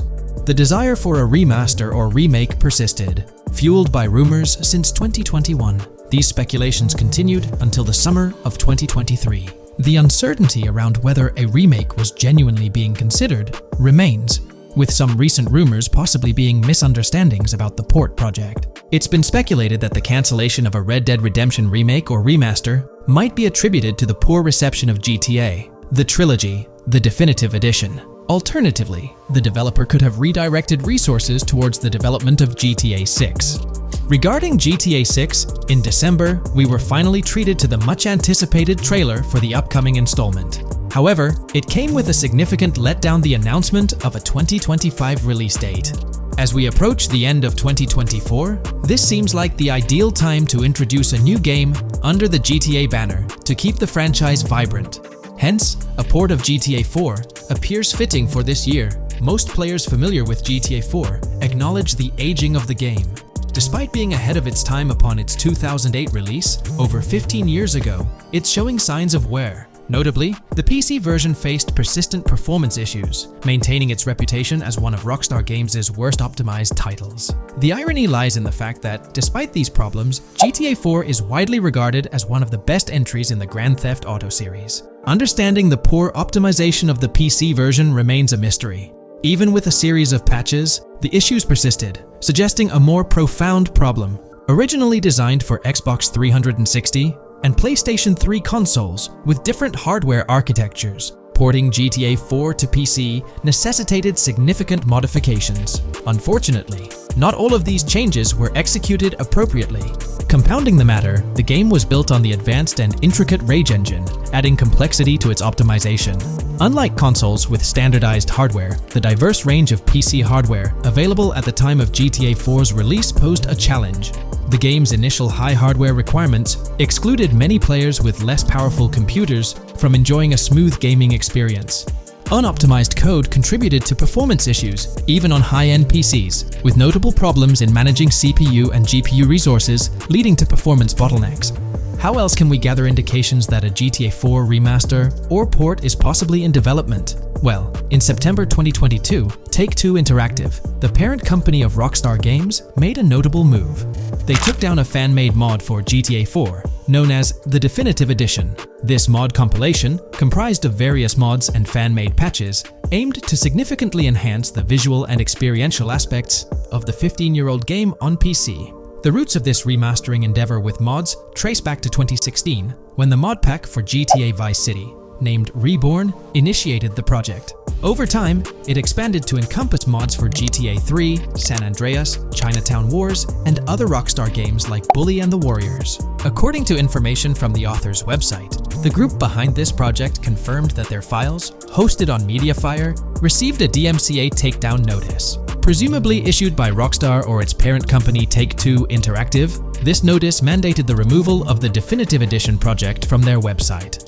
This development was communicated through a tweet from the Definitive Edition project. Bad news, guys. Appreciated if you got PPL to raise awareness. Spread the word as much as possible. I knew this day was coming.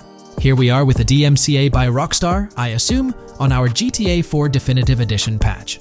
Well, I suppose we need to remove all GTA 4 related stuff from the website. Curiously, from what I understand, the takedown specifically focused on the GTA 4 mod. As of now, the original trilogy mods on the site remain untouched, but the project doesn't express a high level of confidence in the longevity of these mods being available. No DMCA for the original trilogy yet, just GTA 4. So for now I think the trilogy is safe. Just enjoy it when you still can, they wrote. This isn't the initial instance of Take-Two Interactive taking action against mods. Their track record indicates a protective stance towards their intellectual properties.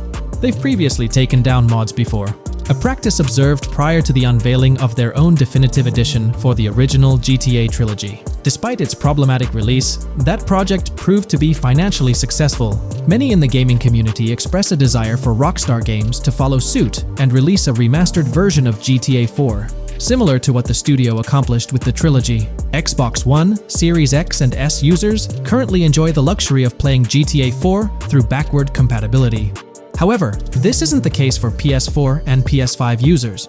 Should Rockstar opt not only for re-release support, but also for substantial changes to the game, there are certain aspects of GTA 4 that could benefit from improvement. First and foremost, graphics are an apparent focal point, a common aspect of remasters to enhance the visual experience. It's worth noting that beyond the expected graphical upgrades, GTA 4 might require more nuanced improvements. One aspect that garnered criticism was the peculiar yellow filter present in the original game, making everything appear dull. This yellow tint, a characteristic of the late 2000s and 2010s, was often disparaged when employed in video games. For an open-world game like GTA 4, many argue that this filter made little sense. Various graphics mods for the PC version, such as the Ice Enhancer 4, have demonstrated that Liberty City can maintain its gritty atmosphere without this filter. For a glimpse of what a GTA 4 remaster could potentially achieve, the Ice Enhancer 4 graphics mod offers an illustrative example. Developed over several years by the skilled modder Heysam Keelani, this fan-made graphics overhaul aimed to elevate the game's visual experience well beyond its original state. On the flip side, individuals who have a fondness for the original yellow filter in the game may not find favor with this mod. If Rockstar opts to stay faithful to the original and preserve the color scheme, it would still be beneficial to update the environmental textures. Over time, these textures have aged considerably, featuring a noticeably low resolution that now appears outdated. Moving on, one of the most memorable aspects of GTA 4 is the recurring scenario where Roman calls Nico to go bowling. Nico, it's your cousin. You want to shoot some pool? Roman, I can't talk now. Damn! This feature, while often considered a source of humor, can be somewhat bothersome. Nico's friends frequently reaching out for social activities can prove distracting, especially during critical missions or while immersed in the exploration of the open world. Rejecting these calls actually decreases your relationship with that friend, impacting specific benefits they offer. GTA 5 addressed this issue by making interactions with friends more user-friendly, introducing new activities to engage in. Incorporating similar friend activities in a remastered version of GTA 4 would be a positive and welcome addition. Another area of improvement is clothing and customization. The clothing options for Nico in GTA 4 are quite limited. Notably, the game lacks the iconic fingerless gloves seen in promotional art and trailers. A remaster could rectify this, especially considering the community's disappointment over their absence. Additionally, though hairstyles were planned, they were not included in the final game, as evidenced by the presence of barbershops in the game files. A remaster could enhance clothing options and introduce hairstyle changes, mirroring the customization available in GTA Online. Unlike GTA San Andreas or GTA 5, GTA 4 lacks car customization features. Players can only randomly change their vehicle's primary color at a pay and spray. While this might not have been a significant issue in earlier titles like GTA 3 or Vice City, it does feel like an oversight in a more modern title like GTA 4. A remaster could bring in more extensive vehicle customization options. Given the central role of vehicles in the Grand Theft Auto games, enhancing customization not only adds depth but also makes the gaming experience more immersive. In fact, acquiring new and rare cars is often considered the most appealing aspect of GTA Online, and a remaster could significantly enhance the appeal of GTA 4 through this single feature alone. While Rockstar Games has been dedicating their efforts to newer projects, it's intriguing to observe that GTA 4 hasn't been entirely neglected by them. Surprisingly, the game has received updates, albeit sporadically, even years after its initial release in 2008. A notable recent update, released in 2023, caught many fans off guard. This update primarily focused on security, aiming to safeguard the game's source code from potential leaks. It's interesting to reflect on the context surrounding this security update. Since Rockstar Games removed the multiplayer aspects of the GTA 4 Complete Edition on Steam and their launcher in March 2020, the need for such security measures raises questions. Without active official multiplayer components, this move appears to be a proactive response to a prior security breach. In that incident, a hacker infiltrated Rockstar's security system, leaking pre-alpha version footage of the highly anticipated GTA 6. While Rockstar's immediate focus is on bringing GTA 6 to fruition, the possibility of a GTA 4 remaster isn't entirely dismissed. There's a genuine belief that something related to GTA 4 is in the works this year. If not, the prospect remains open for the future, potentially after the release of GTA 6. The year 2028 marks the 20th anniversary of GTA 4, presenting a considerable time frame. Although it involves patience, the wait could be worthwhile if Rockstar decides to give GTA 4 the remaster treatment it deserves. It's crucial to acknowledge the dynamic nature of the gaming industry, with Rockstar consistently pushing boundaries with each release. By the time a potential GTA 4 remaster materializes, we might witness a game that not only enhances the original but also leverages the latest advancements in gaming technology. GTA 6 has been announced, and it's caused a whole bunch of rumors to swirl around. We've got a list of stuff that's actually confirmed for the game, so let's dive in. Now, the game isn't coming out anytime soon. Rockstar Games is still working hard on it, but thanks to some leaks, we've got some inside info on what to expect. We're talking vehicles, game physics, and the main characters, Lucia and Jason. Plus, we've got details on the map, the huge open world, activities, and all the weapons you can play with. There's also a bunch of cool stuff going on with NPC AI, RPG elements, and some new gameplay features. People are pretty hyped about all this, and they're chatting up a storm about what GTA 6 is going to be like. Now let's check out the vehicles in the game. The GTA forums did a solid job gathering this info, so shout out to them. So we've got confirmed vehicles like the Blista Compact, Ocelot Locust, and something that looks like a 90s Buick Skylark. By the way, I'm holding a monthly giveaway for a PlayStation 5. You just need to subscribe and you're entered. Now, back to the video. There are a bunch of other cars too, without official names, like a 90s Chevy Caprice, a 2016 present Chevy Malibu, a Chevy Sonic, and a 2018 to 2022 Honda Accord. Rockstar usually gives these cars funny names. Other rides include the Albany Primo, Benefactor Shafter LWB, something that's like a mix of Ford Explorer and Tahoe from the 90s or 2000s, a 2018 present Toyota RAV4, with Lexus NX vibes and a Mercedes grille, the Pegassi Tauros, a 1980s Jeep CJA Scrambler, a 5th-gen F150, a G20 conversion van, a Brute camper, a Vapid Speedo, HY Mixer, Metro Mover, D-Class Sheriff SUV, Mobatsu Sanchez livery, Nagasaki Street Blazer, a 1970s Ford Ranchero, a 1971 Buick Estate, an Albany Emperor, D-Class Turbo Sabre, Yoga Classic, the Contender, and Sadler. And don't forget the Slam Van pickup, Bobcat XL, an updated Regina, Alpha, Gauntlet Classic, Moonbeam Helion, Boxville Go Postal, an unknown Albany car that's based on a 1959-60 Cadillac, a Rebel, some Asian sedan, Ferrari or Feroci, Baller, Novak, Buffalo STX, Alpha and Feudo, a Benson, NF 890, Buffalo with no sports bumper, and the Stanier and Landstalker. With all these vehicles, GTA 6 is going to be quite the ride. Now let's talk about some gameplay clips making the rounds on social media. They give us a sneak peek at missions and what Rockstar is up to. One clip shows Lucia, our main character, trying to rob a place called Hank's Waffles, a diner. In this early test, the non-player characters look kinda generic and are jokingly called dummies in the game. The NPCs react to Lucia's aggressive moves, and their animations show they're pretty freaked out, kind of like what we saw in Red Dead Redemption 2. During the robbery, Lucia can aim her gun at a hostage, giving you the choice to rob or have a face-off. Taking a hostage adds some spice to the crime.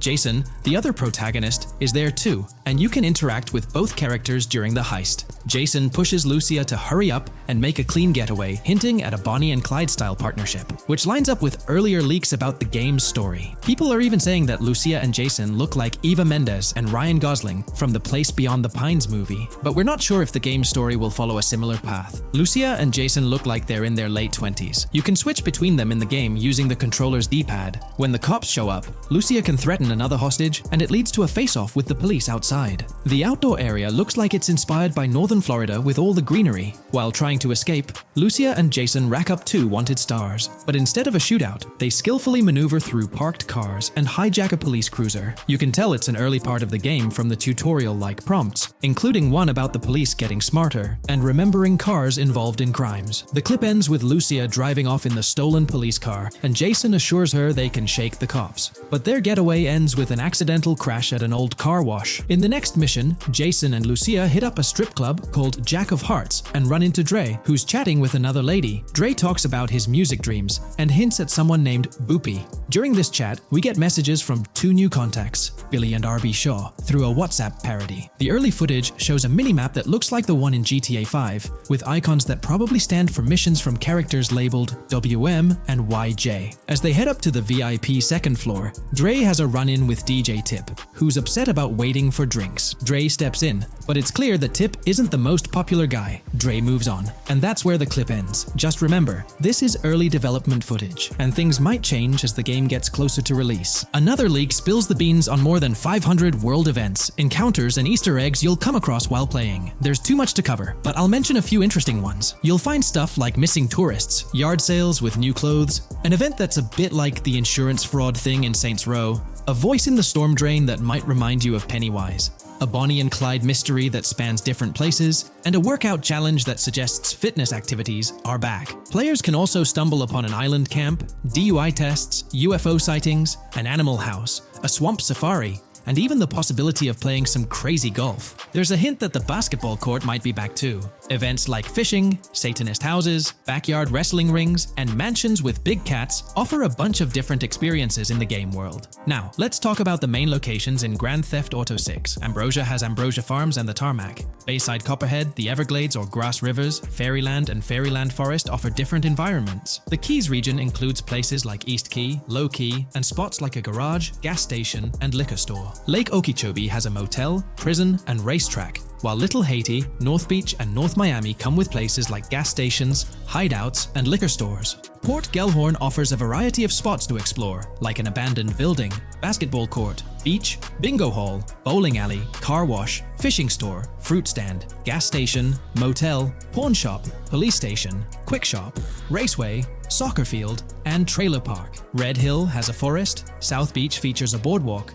gym, hotel, Ocean Drive and Park. South Miami Sundown includes a beach and tarmac, and Vice Beach covers Vice City suburbs and Washington Beach. There are also other interesting places like an abandoned hotel, observatory, Fountain of Youth, homeless community, Malibu Club, Monument of Leonida, Redneck Yacht Club, Spaceship House, underwater research facility, and Dinosaur World. According to info from the GTA forums, Grand Theft Auto 6's open world is estimated to be at least 2.5 times the size of GTA 5 ES, giving players a massive world to explore. The game seems to take cues from the successful approach in Red Dead Redemption 2, promising a well-designed open world with intriguing mysteries. We've spotted some real-life Florida locations in GTA 6's development footage, like the Homestead Miami Speedway turned into the Port Gellhorn racetrack, and recognizable places such as Portofino Tower, Sombrero Key Light, Solar Amphitheater Bayfront Park, and Lone Depot Park. Even the 1000 Museum, a high-rise condo in Miami, is in the game, showing Rockstar's attention to detail. A metro map that's a match for Miami's real one suggests a deep immersion in the game world. The lush landscapes and greenery might hint at a move into Georgia, but that's just speculation until we get official word. Details like the Vice City Neighborhood Police Department resembling the Miami Beach Police Department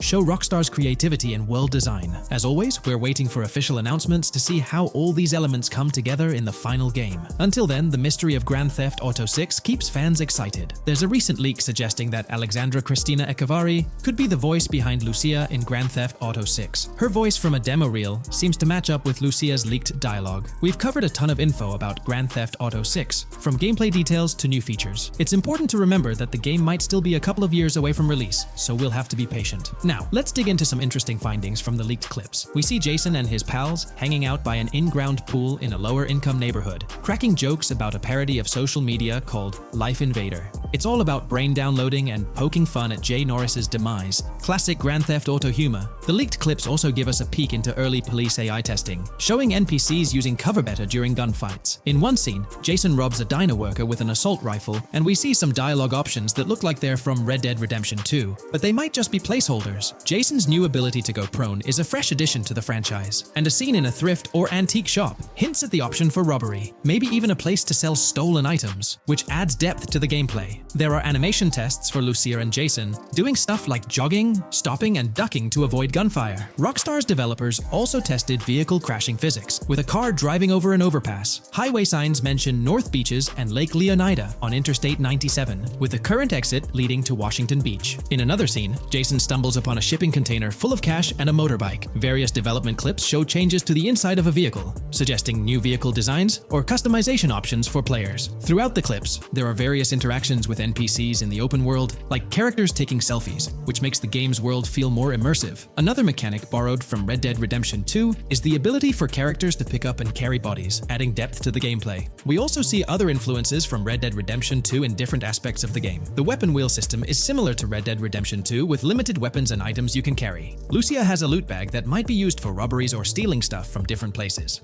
The inventory system lets players hang on to health kits and other items for temporary buffs, and Jason can pick up and drop weapons from his inventory. In one scene, Jason enters a gang member's territory and takes cover behind a truck, and we see unique animations for characters reacting to getting shot. There's a mention of a jetpack that was previously leaked by Tom Henderson, and it's inside the Jack of Hearts Club. The game includes parody logos for social media like Snapchat, Instagram, and Life Invader. Characters have different hairstyles, and there are realistic details, like Lucia's bra showing under her shirt, which adds to the game's realism. A new feature is the ability for players and NPCs to hold their guns sideways, which changes things up in combat. We also see Jason doing some fancy rifle tricks in the air, and another character in a parking lot shoots at him while holding his pistol sideways. The clips mention animations like overdose, which hints at unique actions or events in the game. There are hints of horses and horse riding mechanics, likely inspired by Red Dead Redemption 2. The open world is packed with places to explore, like motels, metro stations, restaurants, pawn shops, and supermarkets. Small details like being able to get a gumball from a quick shop machine add to the overall experience. The game adds RPG elements, like managing food, drinks, sweat, fatigue, and even taming animals, which gives players a deeper gameplay experience. There are references to mountain bike ramps and city bike rentals, promising fun cycling activities. The leaked clips talk about loads of weapons weapons, from regular firearms like pistols, shotguns, and rifles, to unusual ones like golf clubs, baseball bats, and crowbars. Players can also use tools like flashlights, binoculars, and lockpicks. Players can stay in motels and hotels, with the Kington Hotel as one option. There's even a pool party with live music for players to attend. References to the Everglades and wildlife like alligators, snakes, raccoons, and birds hint at diverse and unique environments to explore. A cool addition is the ability to shoot while swimming, which adds a new twist to combat situations. With all these elements, Grand Theft Auto 6 promises to be an immersive and engaging gaming experience.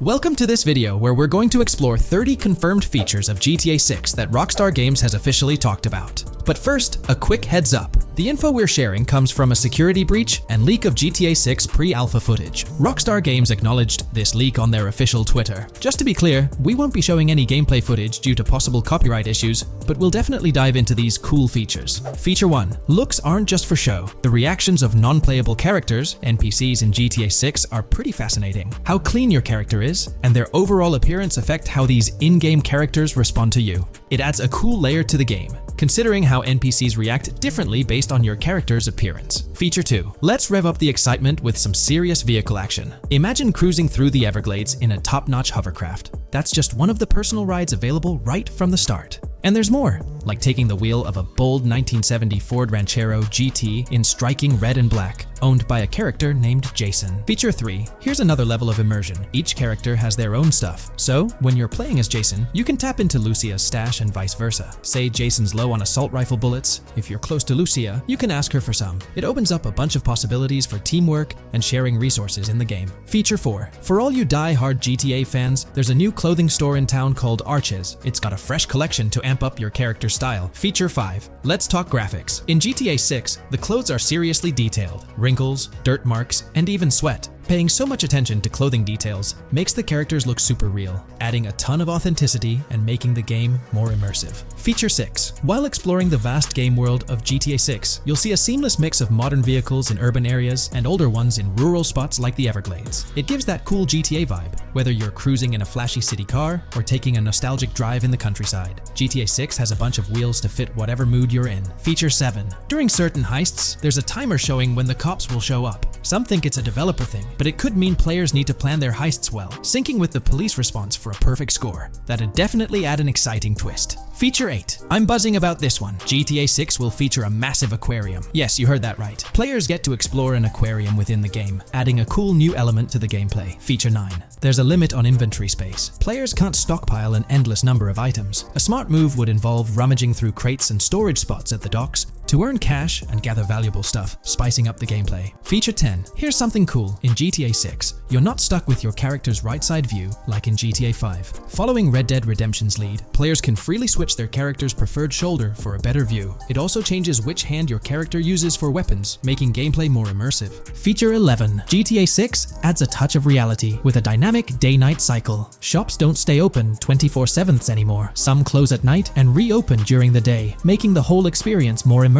At night, the city changes vibe, less traffic, and a different feel altogether. Feature 12. Adding to the mix are special abilities, somewhat like what we saw in Red Dead Redemption 2. From leaked gameplay, it looks like Jason has a unique skill. He can spot valuable stuff in the surroundings. They light up like hidden treasures, adding a whole new twist to the game. Feature 13. Let's dive into some of the confirmed stuff in GTA 6. It's quite a mix. There are spear guns, bolt-action sniper rifles, and a bunch of golf clubs, wedges, irons, drivers. Also, players can use a crowbar to open containers and grab valuable stuff. There's more: smoke grenades, flashbangs, golf balls, and tracker jammers to dodge the cops. Snatching fancy cars might need special tools like the immobilizer bypass. Loads of choices to make gameplay super immersive and fun. Feature 14. Moving on to the awesome in-game places we've seen. There's a bunch: tennis courts, a huge stadium, and even a museum, all with interactive insides. It's bringing back the exploration vibe we loved in GTA 4, and that's got us hyped for GTA 6. Feature 15. In a cool scene during a diner robbery, a non-playable character, NPC, was visibly relieved when the cops showed up, saying saying, "Finally, thank heavens." This shows how smart the AI is in GTA 6, and it's a sign of Rockstar's attention to detail. Feature 16. Get ready for a huge and diverse map to roam around. GTA 6 covers the whole shebang of Vice City and its surroundings, offering tons to explore. You've got the bustling city, scenic beachfronts, Everglades-like grass rivers, the charm of Florida Keys, and the quaint Port Gellhorn. Port Gellhorn even gets its own police department, showing different areas with their own rules, kind of like what we saw in Red Dead Redemption 2. So, where's your first stop in GTA 6? Drop your thoughts in the comments. Feature 17. Time for a tour of interiors in GTA 6. There's a bunch of places waiting to be discovered. One cool spot making a comeback is Escobar International Airport, giving us those Vice City vibes. Exploring the airport could unlock a load of side missions, opening up endless possibilities for adventures. Feature 18. Tourism's a big deal in GTA 6, making the game world feel alive. You'll stumble upon a clever take on a famous theme park, kinda like Disney World. It's a thrilling spot to dive into, and get this, there's even the International Space Station. Rockstar's really going all out to make GTA 6 an awesome experience. Feature 19. The characters you'll meet in GTA 6 have had some major upgrades. They come in all shapes and sizes, some towering and impressive, others more on the average or smaller side. This variety really brings the in-game city to life, making it feel more realistic. Rockstar's definitely set a high standard in gaming with this, and I can't wait to dive into this amazing world they've created. Feature 20 new gameplay features are here, and one that stands out is using assault rifles while inside a vehicle. It's going to shake up how players handle combat. Feature 21 money in GTA 6 works differently. You don't just magically get more cash in your bank account after robbing a store. Instead, you physically grab the cash from the store counter using a button. It makes the whole experience more real and interactive. Feature 22. Now this is wild. The vehicle customization options in GTA 6 are something else. When you get into a vehicle, hit the left D-pad for the vehicle options menu. You can tweak the seat, fix the steering wheel, and even jazz up the interior. There's talk that this might be limited to developers, but I'm hoping it's for everyone in the final game. Feature 23. There's a ton more to do in GTA 6. The game amps up interaction by letting you handle money, USB drives, weapons, food, and different clothes, giving you more control over the world. Feature 24 hats off to hat customization. In GTA 6, you can style your hat in different ways, showing off your fashion taste. It might seem small, but it makes your character really stand out. Feature 25. Here's a neat twist. When you're on the run and hijack a ride, your criminal description changes a bit, leaving out specific car details. This tricks witnesses and stops them from telling the cops about your getaway car. Smart move to stay hidden and adds a tactical side to the game. Feature 26. The big news? GTA 6 is officially scheduled to hit stores. Feature 27. Something fun and quirky. You can actually interact with gumball machines in the game and snag some gumballs. It's a small thing, but it adds a nice touch of reality to the game. Feature 28. Talking about the cops and what's happening in the game world. During gameplay, I saw the police doing traffic stops, DUI tests, and even searching vehicles. Also, the in-game map shows random NPC AI car accidents, and the cops rush in to handle these, making the virtual world feel genuinely chaotic. Feature 29. Time to talk weapons. GTA 6 brings a massive range of guns, from pistols to heavy artillery. With so many options, the action stays intense, making sure you're armed for any situation. Feature 30. GTA 6 is bringing in an inventory system, like what we saw in Red Dead Redemption 2. Looks like Lucia's got a sports bag hinting at that. Bonus features. Feature 31. Let's take a darker turn, handling bodies in the game. It adds a creepy level of realism. Players can deal with and move bodies, adding a whole different vibe to GTA 6. It'll be interesting to see how this affects the gameplay. Feature 32. NPCs in GTA 6 are shaping up to be super interesting. Rockstar's bringing in the immersive vibes we loved in Red Dead Redemption 2, and the potential here is huge. The improvements they've made could take the game to a whole new level. I'm super hyped to see what Rockstar's got up their sleeve. Feature 33. GTA 6 starts off with a bang, small-time heists, and the chance to rob small businesses, giving you a thrilling start. Feature 34. You'll get your hands on a bunch of tools to up your crime game in GTA 6. Lockpicks, hacking gadgets, and more are there to help you handle whatever challenges come your way. Having the right tools in your pocket makes the gameplay more lively and exciting. From 2022 and onward, a group of passionate GTA fans have been diving deep into GTA 6 gameplay leaks, and what they discovered was wild. Their mission? They're trying to map out the entire landscape of GTA 6 before Rockstar Games even releases the official game. And guess what? They're actually making some serious headway. This is all about the ongoing GTA 6 mapping project. So, how did this whole endeavor start anyway? It's an interesting story that not many folks are aware of. You see, there was a similar craze back when GTA 5 was announced. Back in 2011, a group of dedicated fans took it upon themselves to predict and sketch out the layout of GTA 5's terrain. How did they do this? By meticulously analyzing every single trailer that Rockstar Games dropped in the year leading up to the game's eventual release in 2013. The surprising part? When the game finally hit the shelves, a substantial chunk of what these fans had mapped out turned out to be surprisingly accurate. Sure, there were a few locations that were a bit inaccurate, like the military base being off and the dam placed in the wrong spot. Also, there were some variations in the overall shape of San Andreas, but considering they solely relied on Rockstar's official footage and had put in 2 years of work, their accuracy was pretty commendable. Now imagine this, if they could pull off that level of detail with just the trailers, think about what these enthusiasts could achieve with the leaked, under-the-radar stuff that slipped out prematurely. Plus, add in an extra year of combing through details and data.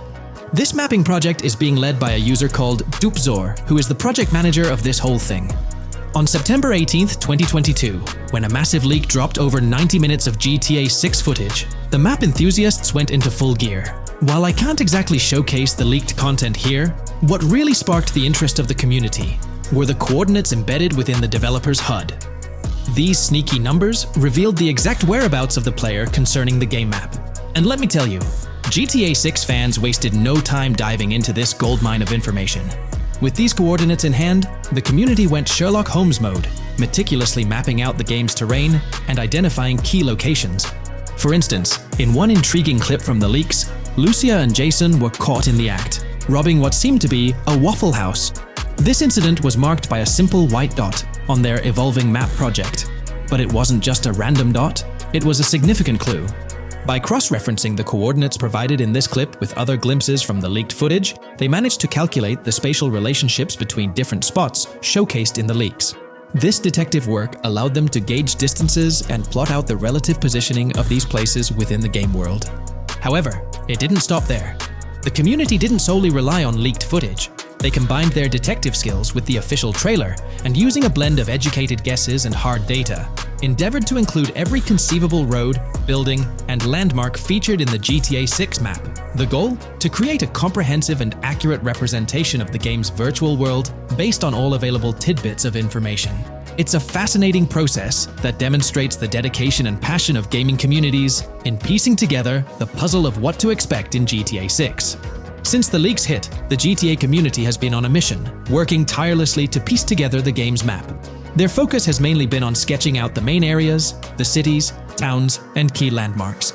It's been quite a collective effort, with everyone trying to contribute and fill in the blanks based on whatever clues they could find. Then, the trailer dropped, and it was a whole new ball game. Among all the fast cars and flashy scenes, Rockstar slipped in a subtle surprise for the observant fans. After a few days of dissecting the trailer frame by frame, someone spotted it, a tiny image hidden in the bottom right corner of the ending screen. And guess what? It looked like a map snippet. Naturally, the community went into full detective mode. They put on their magnifying glasses and compared this mysterious map with the one they'd been building from the leaks. There were some similarities, especially with the layout of the right side and the presence of separate islands at the bottom, surrounded by water. But here's the catch. That image was pixelated to the max. It was like trying to figure out a puzzle with half the pieces missing. The lack of detail made it nearly impossible to confirm if it matched their map. This whole revelation sparked a heated debate among fans.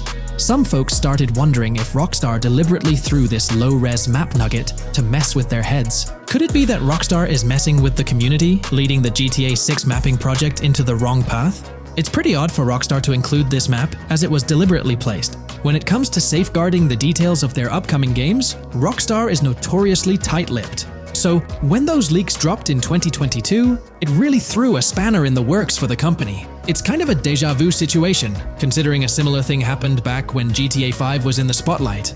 I can't help but wonder if Rockstar did this deliberately, as a deliberate move to shake things up and keep everyone guessing. But then again, we, the GTA fans, are pretty good at concocting theories out of thin air. Now, about that mysterious, highly detailed artwork nestled in the official wallpaper, that's what's really piqued my interest. It's like this odd piece that stands out from the rest, making me think it wasn't just randomly thrown in there. There's gotta be some intention behind it, right? The big question swirling around is whether it's a sly misdirection or a subtle clue for the savvy gamers. But honestly, we won't get any answers until the game hits the shelves, or maybe, if we're lucky, after another sneak peek in a new trailer. The GTA 6 mapping community dove headfirst into dissecting this artwork, but truth be told, there wasn't much to work with. So, they've been sticking to the stuff they can actually confirm. Oh, and those maps floating around, especially the ones from IGN and PC Gamer, they're more like creative interpretations. Think of them as speculative mock-ups cooked up by the mapping community based on their hunches and educated guesses. There's a whole lot of imagination at play there, but none of it has received the official stamp of confirmation. The GTA 6 mapping project might not be dropping any bombshells about unknown locations in the game, especially considering how the gameplay leaks already spilled quite a bit on what's in store. Now, the heart of this community effort lies in the finer details. They're all about pinning down the exact spots where these landmarks and locations are going to be placed within the game's vast world. However, let's be real here. They've barely scratched the surface, covering roughly just 10% of the entire map. Still, kudos to them for the tremendous effort and progress they've managed to make with what they have. What's confirmed, though, is that this map in GTA 6 is going to be an absolute beast, nearly double the size of the already sprawling map in GTA 5. They've made strides, particularly in fleshing out the Miami Beach region seen in the trailer, those gorgeous Venetian islands from the breathtaking aerial shot, and even narrowing down the location of Lucia's incarceration in the game. Looking ahead, this ongoing commitment over the coming years will gradually unveil more insights into what we can anticipate from the GTA 6 map. The anticipation is real, and it's fascinating to witness how this mapping endeavor will continue to shape our expectations for GTA 6. Looking at the timeline, it's pretty clear that both the completion of the project and the release of GTA 6 are still a considerable number of years down the road. But let me tell you, the dedication and hard work displayed by this community are nothing short of remarkable. Honestly, they deserve way more recognition for what they're doing. If you're keen on staying updated with the latest progress, or even lending a hand to this endeavor, I strongly recommend hopping onto the GTA 6 Mapping Community Discord. You'll find the link in the description below. These individuals have a monumental task ahead of them. But you know what? It's an incredibly intriguing project. Back in the days before GTA 5, I didn't even know something like this was happening behind the scenes. But now, as we patiently wait for 2025, every snippet of information or rumor about GTA 6 gets me all excited. And out of everything related to the game, I find the mapping community's tireless efforts the most captivating and commendable. A massive thank you to every single person contributing their time and effort to this project. I genuinely cannot wait to witness the final result of all their hard work. Hey there! In this video, we're diving into an upcoming terrain system in GTA 6 brought to you by Rockstar Games. Additionally, we'll explore some cool graphics enhancements like ambient occlusion, global illumination, and material tinting slated for the next GTA. The scoop comes straight from an official patent filed by Take-Two Interactive, Rockstar's parent company. So let's kick things off by checking out the patent titled Method and Apparatus for Enhanced Graphics Rendering in a Video Game Environment. According to Rockstar Games, the rendering of real-time graphics usually happens in a pipeline setup like this one. At the core of it, the process kicks off by handling 3D vertex information, moving on to render pixel-level details like light color and shadows. In the current systems, one or more shaders are employed for this pixel-level rendering. These shaders are essentially programs that operate on the GPU. The challenge in rendering lies in finding the right balance between realism and detail, while ensuring smooth performance, aiming for that higher frame rate. For example, a virtual world should illustrate various terrains that mirror a number of lifelike geographical areas. Each of these terrains can provide unique interactions with a virtual character in the video game. By way of example, a virtual player traveling through sand or snow should leave footprints that are different than the virtual player walking down a concrete sidewalk. However, because of the number of various terrains that need be accounted for, and the unique behavior of each terrain, conventional graphics systems do not have enough processing power to account for dynamic terrain and the associated interaction with players of the game. So, Rockstar Games developed a shader system for efficiently rendering various types of terrain with high realism. Let's take a peek at the system. The world-level map, visible in the bottom right, outlines all the different dynamic terrains, such as muddy, sandy, grassy, hard ground, snowy, and more. Take a gander at this world-level map showcasing the diverse terrains. Now, let's explore the various dynamic terrain zones within the game world. Using Red Dead Redemption 2 as an illustration, this world-level map plays a pivotal role in determining the terrain that players or NPCs interact with. Essentially, it acts as the foundation to generate a trail map. Think of a trail map as a record of all the imprints left behind by characters, vehicles, and other objects, like the aftermath of explosions. Take this image for instance, showcasing how the snow has been altered by the actions of this NPC. Different shaders of the shader system are used for different terrain types and with different trail map types. For example, basic terrains do not require special shaders, while shallow mud terrains can advantageously benefit from a parallax surface shader to efficiently show ruts and tracks in the terrain with a high-detail trail map. As an additional example, deep mud terrain may use a tessellation surface shader to model the ruts and tracks in the mud. You might be aware that in Red Dead Redemption 2, you can leave realistic footprints in the snow and mud. Rockstar explained that they employ two shaders for this effect: parallax maps and desolation. These shaders create a convincing illusion of high-level deformation, where footprints appear on the terrain's surface. In reality, the surface is warped but not physically deformed, ensuring a smooth and polished movement experience. In GTA 6, they're applying the same technique to bring an extra layer of realism. This will be particularly noticeable with explosions, firing RPGs at the ground, walking through mud, or driving vehicles through it, each leaving distinct tracks based on the terrain. RPGs, for instance, will create craters on the ground. This adds a significant level of interactivity, making it feel like you're genuinely impacting the game world in real time. Despite it being an illusion, the result will be remarkably realistic, akin to the snow in Red Dead Redemption 2. To sum it up, this graphics rendering patent encompasses the dynamic terrain, ambient occlusion, global illumination, and material tinting, all exciting new features making their way to GTA 6. Rockstar has invented and patented new graphics rendering systems, which aims to fix some of the problems of traditional graphics rendering systems to make graphics rendering more efficient, thus improving performance and allowing for better, more realistic, and more immersive visuals. Dynamic terrain system. This is a system that records and creates trail maps which make it possible that terrains can be visually deformed when being interacted with in various ways. Players, NPCs, vehicles, objects, and explosions can affect the terrain. For example, leaving footprints or vehicle tracks in sand can be seen in action in Trailer 1. Explosions will leave craters in the terrain as well. It's also possible for certain changes to the terrain to disappear over time. For example, footprints and tracks in mud disappearing after some time, since the viscosity of mud makes it return to its normal state after some time. There are different types of terrains, for example, muddy, sandy, hard ground, grassy, or snowy terrain. Each type of terrain will react differently. A sandy terrain will be more easily deformed than a grassy terrain, for example. In the initial part of our video, we delved into the rendering pipeline, which also incorporates a lighting stage. While conventional systems often utilize cube maps for pre-rendering lighting, it's worth noting that this is mainly for static elements. When it comes to dynamic characters, pre-computed lighting falls short in accommodating changes from objects within the scene. Although ambient occlusion can be pre-baked, it lacks the capability to update dynamically. Realism takes a hit due to this. Conventional systems often incorporate static lights to mimic reflected light, like sunlight bouncing off the ground and under a table. However, this static approach fails to update with changes in the light source. To address these challenges, Rockstar has patented new systems. Ambient occlusion. This is a graphics technique that can be utilized in multiple forms to determine how light and shading are displayed on an object. It can lead to darkened areas, enhanced contrast, and improved surfaces due to this technology. This patent's ambient occlusion system offers some special advantages. Determined by either preset or randomized assets based on developer discretion, the lighting can greatly provide a new vision to world building to make certain areas stand out, akin to a real-life setting. Global illumination.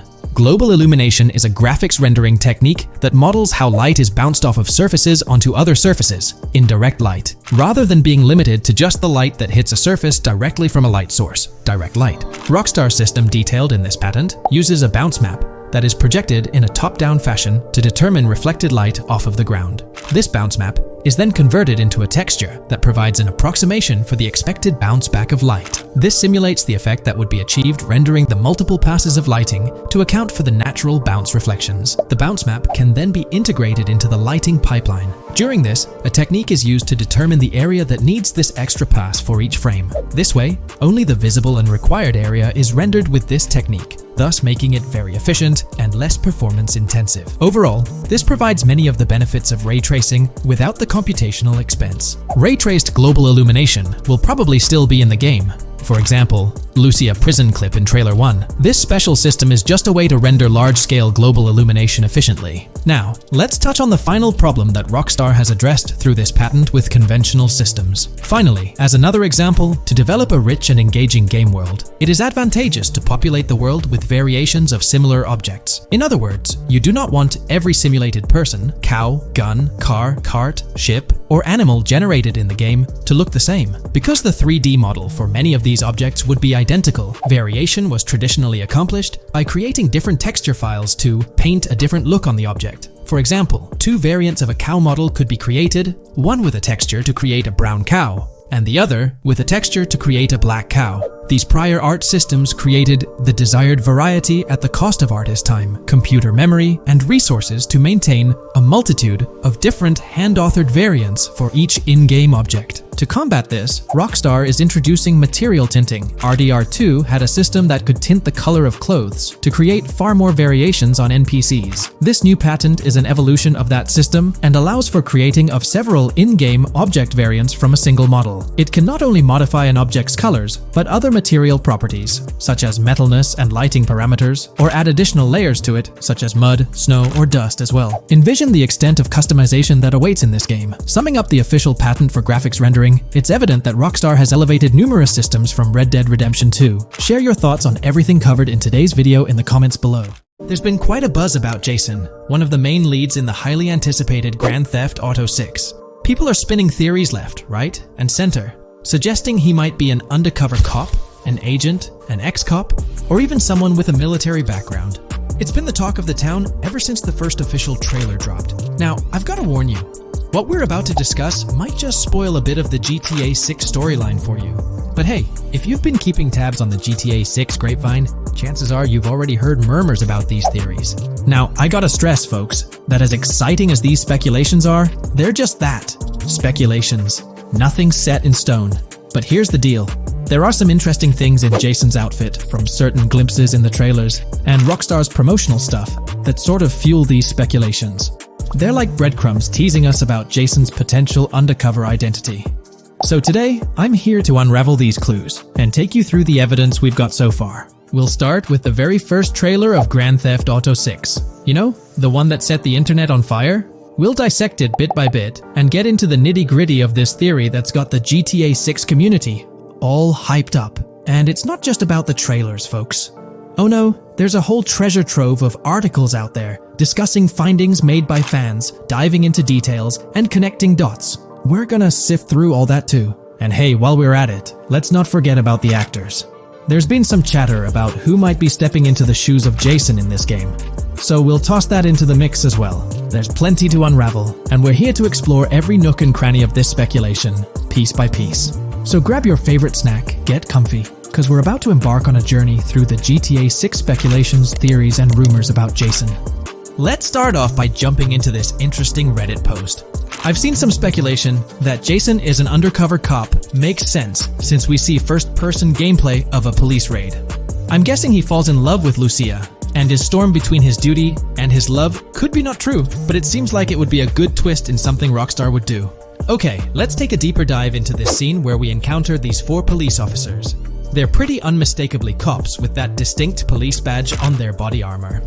It's crucial to note the small details here, especially regarding their attire, as it might hold some key information. Now, among this squad of officers, there's one guy who stands out from the rest. He's chilling on the far right, sporting a casual white tank top, while the others are all suited up in body armor, their caps turned backward. This difference suggests a hierarchy within the group, making us wonder if this dude's perhaps a higher up or holds a different position within the force. The intriguing part, though, is the context of this scene. It feels like a pivotal moment, almost as if these officers are significant characters in the narrative. But let's pump the brakes a bit.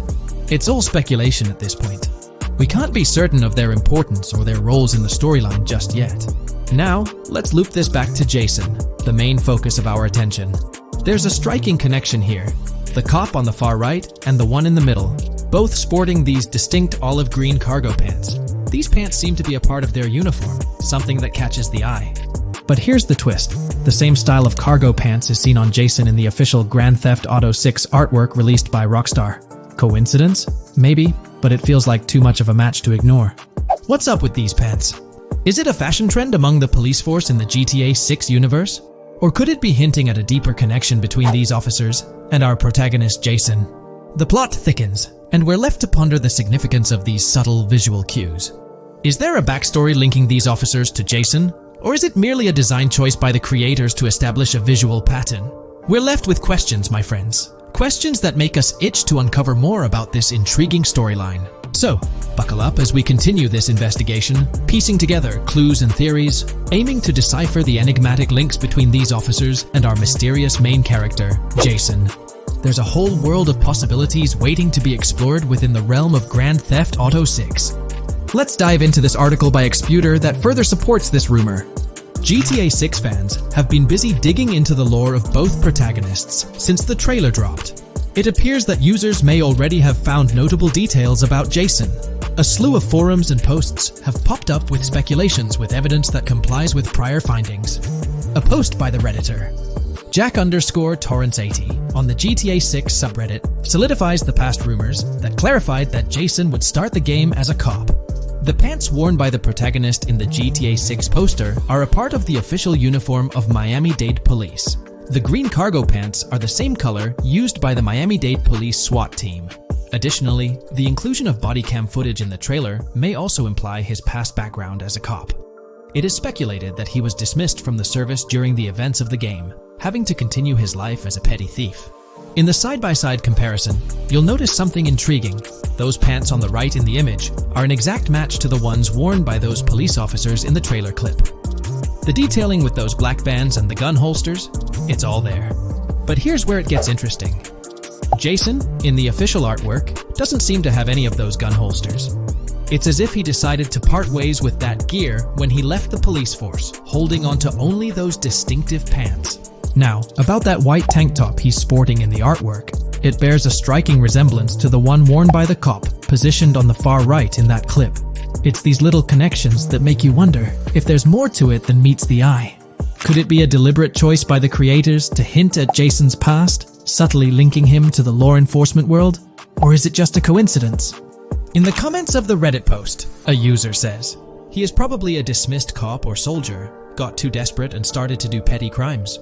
Lucia brings him the local connections and scores, and he uses his former police training skills in weaponry and vehicles. A dismissed corrupt cop or soldier, a freshly out of jail ex-prisoner. Victor Vance and Tommy Vercetti. And there could be more parallels between these two pairs of characters if you think about it. Vic was being betrayed again and again in his storyline. When he finally decided to quit, his brother pushed him to enter another deal with Tommy, which eventually killed him. Tommy, on the other hand, is a more cunning and ambitious person. He promised Rosenberg to leave him a piece of his Vice City empire, but later abandoned him and left him exiled in Las Venturas. These observations really bring up some compelling comparisons, especially when looking at Tommy Vercetti and Victor Vance from previous GTA installments. There's a chance we might see echoes of similar themes or storylines reflected in GTA 6, which lines up nicely with what Rockstar teased in the trailer. Let's zero in on Jason's haircut. It's clean cut and short, a style often associated with law enforcement or military personnel. That detail might not be just a coincidence. It could be a deliberate choice by the creators to hint at Jason's past as an ex-cop or someone with a military background. It adds an extra layer of depth to his character, don't you think? I'm genuinely interested in hearing your take on this theory. There is a lot of evidence supporting this theory, and it might be a major deal as we might be working with the police possibly in GTA 6. That would be a completely new gameplay element in the GTA series, so we have a lot to look forward to. Tell me, what are your thoughts and opinions about Jason's potential background, whether he's linked to law enforcement or not, as it could shed more light on this intriguing speculation. So, please share your thoughts in the comments section below, and let's keep this discussion rolling. This video, we're delving into the most recent iteration of the GTA 6 mapping project. Our focus centers on a comprehensive analysis of the map's latest updates, incorporating newly unveiled areas and event coordinates derived from leaked information. Additionally, we will explore fresh insights from the initial official trailer, including the revelation of an accessible plaza, A noteworthy aspect we'll be dissecting is the potential expansiveness of the map, hinted at by newfound highway evidence in the trailer. Furthermore, we'll examine a conceptual representation illustrating the potential magnitude of the GTA 6 map. The trailer also provides a glimpse of Starfish Island, a detail we'll thoroughly cover in today's session. Let's initiate our examination by diving into the GTA 6 mapping project. For those not aware, this stands as the most extensive and refined community-driven mapping endeavor, aiming to deduce the GTA 6 map with the utmost accuracy. This endeavor leverages evidence from leaks and the primary official trailer. In our previous map analysis, we scrutinized significant alterations in the Boardgorn and Grass Rivers areas, expanding the map to an impressive 18 by 8 kilometers. However, today's exploration will predominantly focus on alterations in the Vice City region. Rumors suggest that the GTA 6 map will encompass 3 major cities, with Vice City and Portgorn being the identified urban centers so far. Vice City, drawing inspiration from Miami, and Portgorn, a fusion of Gulf cities in Florida. The speculated third city could possibly be modeled after Orlando or Tampa. Earlier rumors hinted at Yorktown being the third city, approximately aligning with Tampa's location. However, intriguingly, structures observed in leaked material from Portgorn were reminiscent of Panama City. Rockstar appears to amalgamate elements from distinct cities to craft a unique virtual landscape. Turning our attention specifically to Vice City, notable modifications are discernible in the Stockyard and Crosstown area. While these alterations may not be immediately apparent, a thorough comparison with the prior map iteration reveals notable changes in street layouts for improved connectivity. Building positions, including the relocation of the Jack of Hearts nightclub, featured in leaks and the trailer, signify significant shifts. Adjacent structures visible in the trailer's music video shoot scene have undergone subtle rearrangements. A noteworthy addition to the GTA 6 mapping project encompasses events gleaned from leaks, introducing a dynamic layer to our understanding of the evolving landscape. At present, we've pinpointed 4 events on the map, marked by light blue dots. These events include the missing persons poster at the liquor store, the big cat cage roof at Everyday Art Elephant, and the Everyday Art Sidewalk Creep, all clustered around the Crosstown SL Stockyard area. Meanwhile, there have been notable changes in the Vice River area, with some buildings rearranged and brought closer to the river.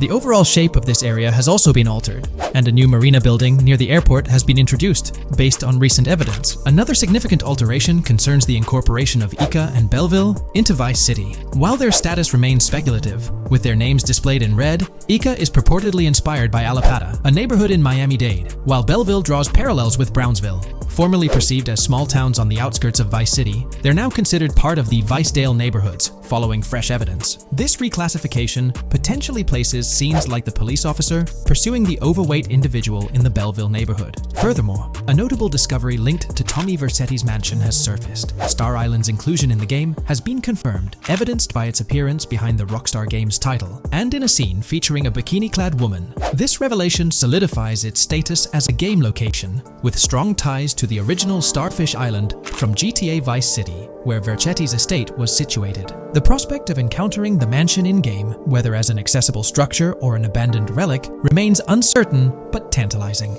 The mention of Star Island remains speculative, as indicated by its red font, leaving the possibility open for it to be renamed Starfish Island or something else. These developments encapsulate the latest updates to the GTA 6 mapping project. Additionally, let's delve into a Reddit post that has garnered attention.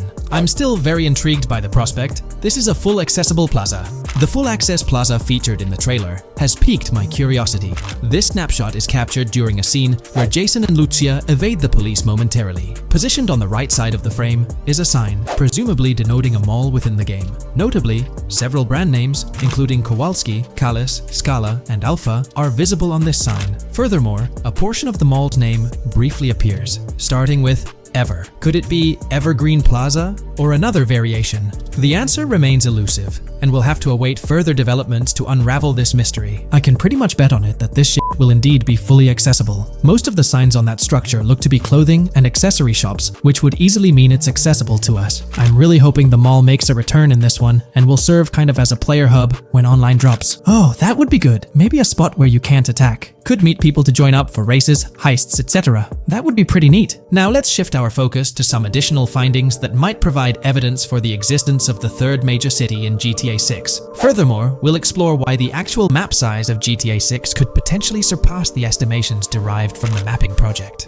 Possible map length. Since we don't know what's in the northern part of the map, and we're not sure if it ends where the current mapping project suggests, I thought the map could look something like this. I get that a map like this might be 4 times bigger than GTA 5, so it could be a lot, but we can't be sure about Rockstar's plans. I also think so, because on the east coast of the current map, we have Vice City's predicted beach areas going almost to the very top. Kind of feels like the map shouldn't just end there. And if Port Gellhorn is based on Fort Myers, then maybe Tampa and Orlando could be there too. But with the current borders, there's not enough space even for a small town. Also, shaped like this, the map would resemble actual Florida more. What do you think? Now, here's something to ponder. If the map indeed resembles this depiction, it would be quite astonishing. It's intriguing how the leaks have remained silent about the northern portion of the map. I'm curious to hear your thoughts in the comments. How far north do you speculate the map extends? Do you reckon it's just slightly beyond what's revealed in the mapping project? Or could there be a substantial unseen territory? Shifting gears, let's delve into a significant discovery. An observation on the size of the map using highway exits as a guide. I believe that 2 blink and you'll miss them shots from the trailer, combined with something I saw in the leaks, have given us a serious hint as to just how big the map for GTA V said might turn out to be. Specifically, north-south. The first is the shot of the man grabbing his crotch while stopped on the side of the highway. Specifically, the highway exit signs in the background. They suggest that this shot is being taken from just north of exit 14 on the highway, if turning left has you going east and turning right has you going west. What's more, the GTA V mapping project believes that the highway that this shot is taken from is Interstate 97. Adding to this, there's this shot from earlier in the trailer of the woman in the gold dress hanging out the top of a convertible traveling down I-404, heading towards a junction with 197. At the very start of that clip, you can catch the exit number on the sign she's driving under. You can't see all of it, but to me, it looks more like exit 18 than exit 1B. This one is more speculative though. Now, I'm about to get into the leaks, so I can't post any pictures. There's a clip in the leaks of a red ute heading northbound on 197 towards the exit 13 AB junction that takes 1 to Washington Beach and Ekanfinaka before crashing. The mapping project has been using the leaks to create their maps, and they've placed that stretch of 197 north of Mr. Crotch Grab from the trailer, running through the Stockyard neighborhood. This to me indicates that the highway exits are going to follow a realistic number pattern, with the number increasing or decreasing for every mile traveled. The question is, where does this put exit 12? Exit 11? All the exits going up to 1? I've taken the latest version of the mapping project's map and pointed out where exits 14 and 13 are located. Then, extrapolating from there and using the map's grid as a handy guide, I drew where all the exits further down the numbering scheme might be located. I ran out of room to put exit numbers at #9. If 197 is going to keep following the same numbering scheme all the way north until it hits exit 1, then it's likely that the map is going to be far bigger than we currently think it is, and what's been shown and plotted out so far. In fact, I think the only reason nothing's been plotted up there so far is because so much so far has focused on Vice City and its environs. 404-2 could wind up running just as far north, allowing for a few extra miles and exit numbers to accommodate it crossing the Everglades grass rivers before turning north, as I-75 in real life does. Bottom line, the map for this game is going to be enormous. There's been some chatter among you all about another potential scenario, the possibility of I-97 serving as a loop highway encircling the map's perimeter, similar to GTA 5. While this is a valid consideration, I've largely dismissed it due to a straightforward reason. As previously mentioned, I-44 boasts exit numbers and highway markers that suggest its considerable length, likely extending westward until it reaches the Gulf of Mexico before veering north, mimicking the real-life trajectory of I-75. If the map's northern boundary remains close to its current cutoff point and I-97 extends west and south extensively, then it's plausible that I-44 would mirror this pattern in the opposite direction. While the notion of 2 loop highways isn't entirely implausible, it could potentially introduce redundancy. Additionally, in GTA 5, the loop highway wasn't simply labeled under one name. The segment along the coast was dubbed the Great Ocean Highway, while the inland stretch traversing the desert was referred to as the Sonora Freeway. Moreover, within Los Santos, various freeways possess distinct names and numbers, even when merging seamlessly, such as the Del Perro, La Puerta, and La Mesa freeways. My hypothesis currently is that there is a loop highway, but that one, 97 and I-404, are 2 halves of it. They both start in Vice City and intersect in Crosstown. 197 runs up the Atlantic coast. 404 runs west through the grass rivers, and then turns north to run up the Gulf Coast, and they both meet at a point further north. Whether that point is a city, a smaller town, or something else, that is still unknown. Feel free to drop your thoughts in the comments regarding everything covered in today's video, particularly this astonishing discovery. There's substantial evidence hinting at a larger map size, but I'm eager to hear your input, so don't hesitate to leave a comment below.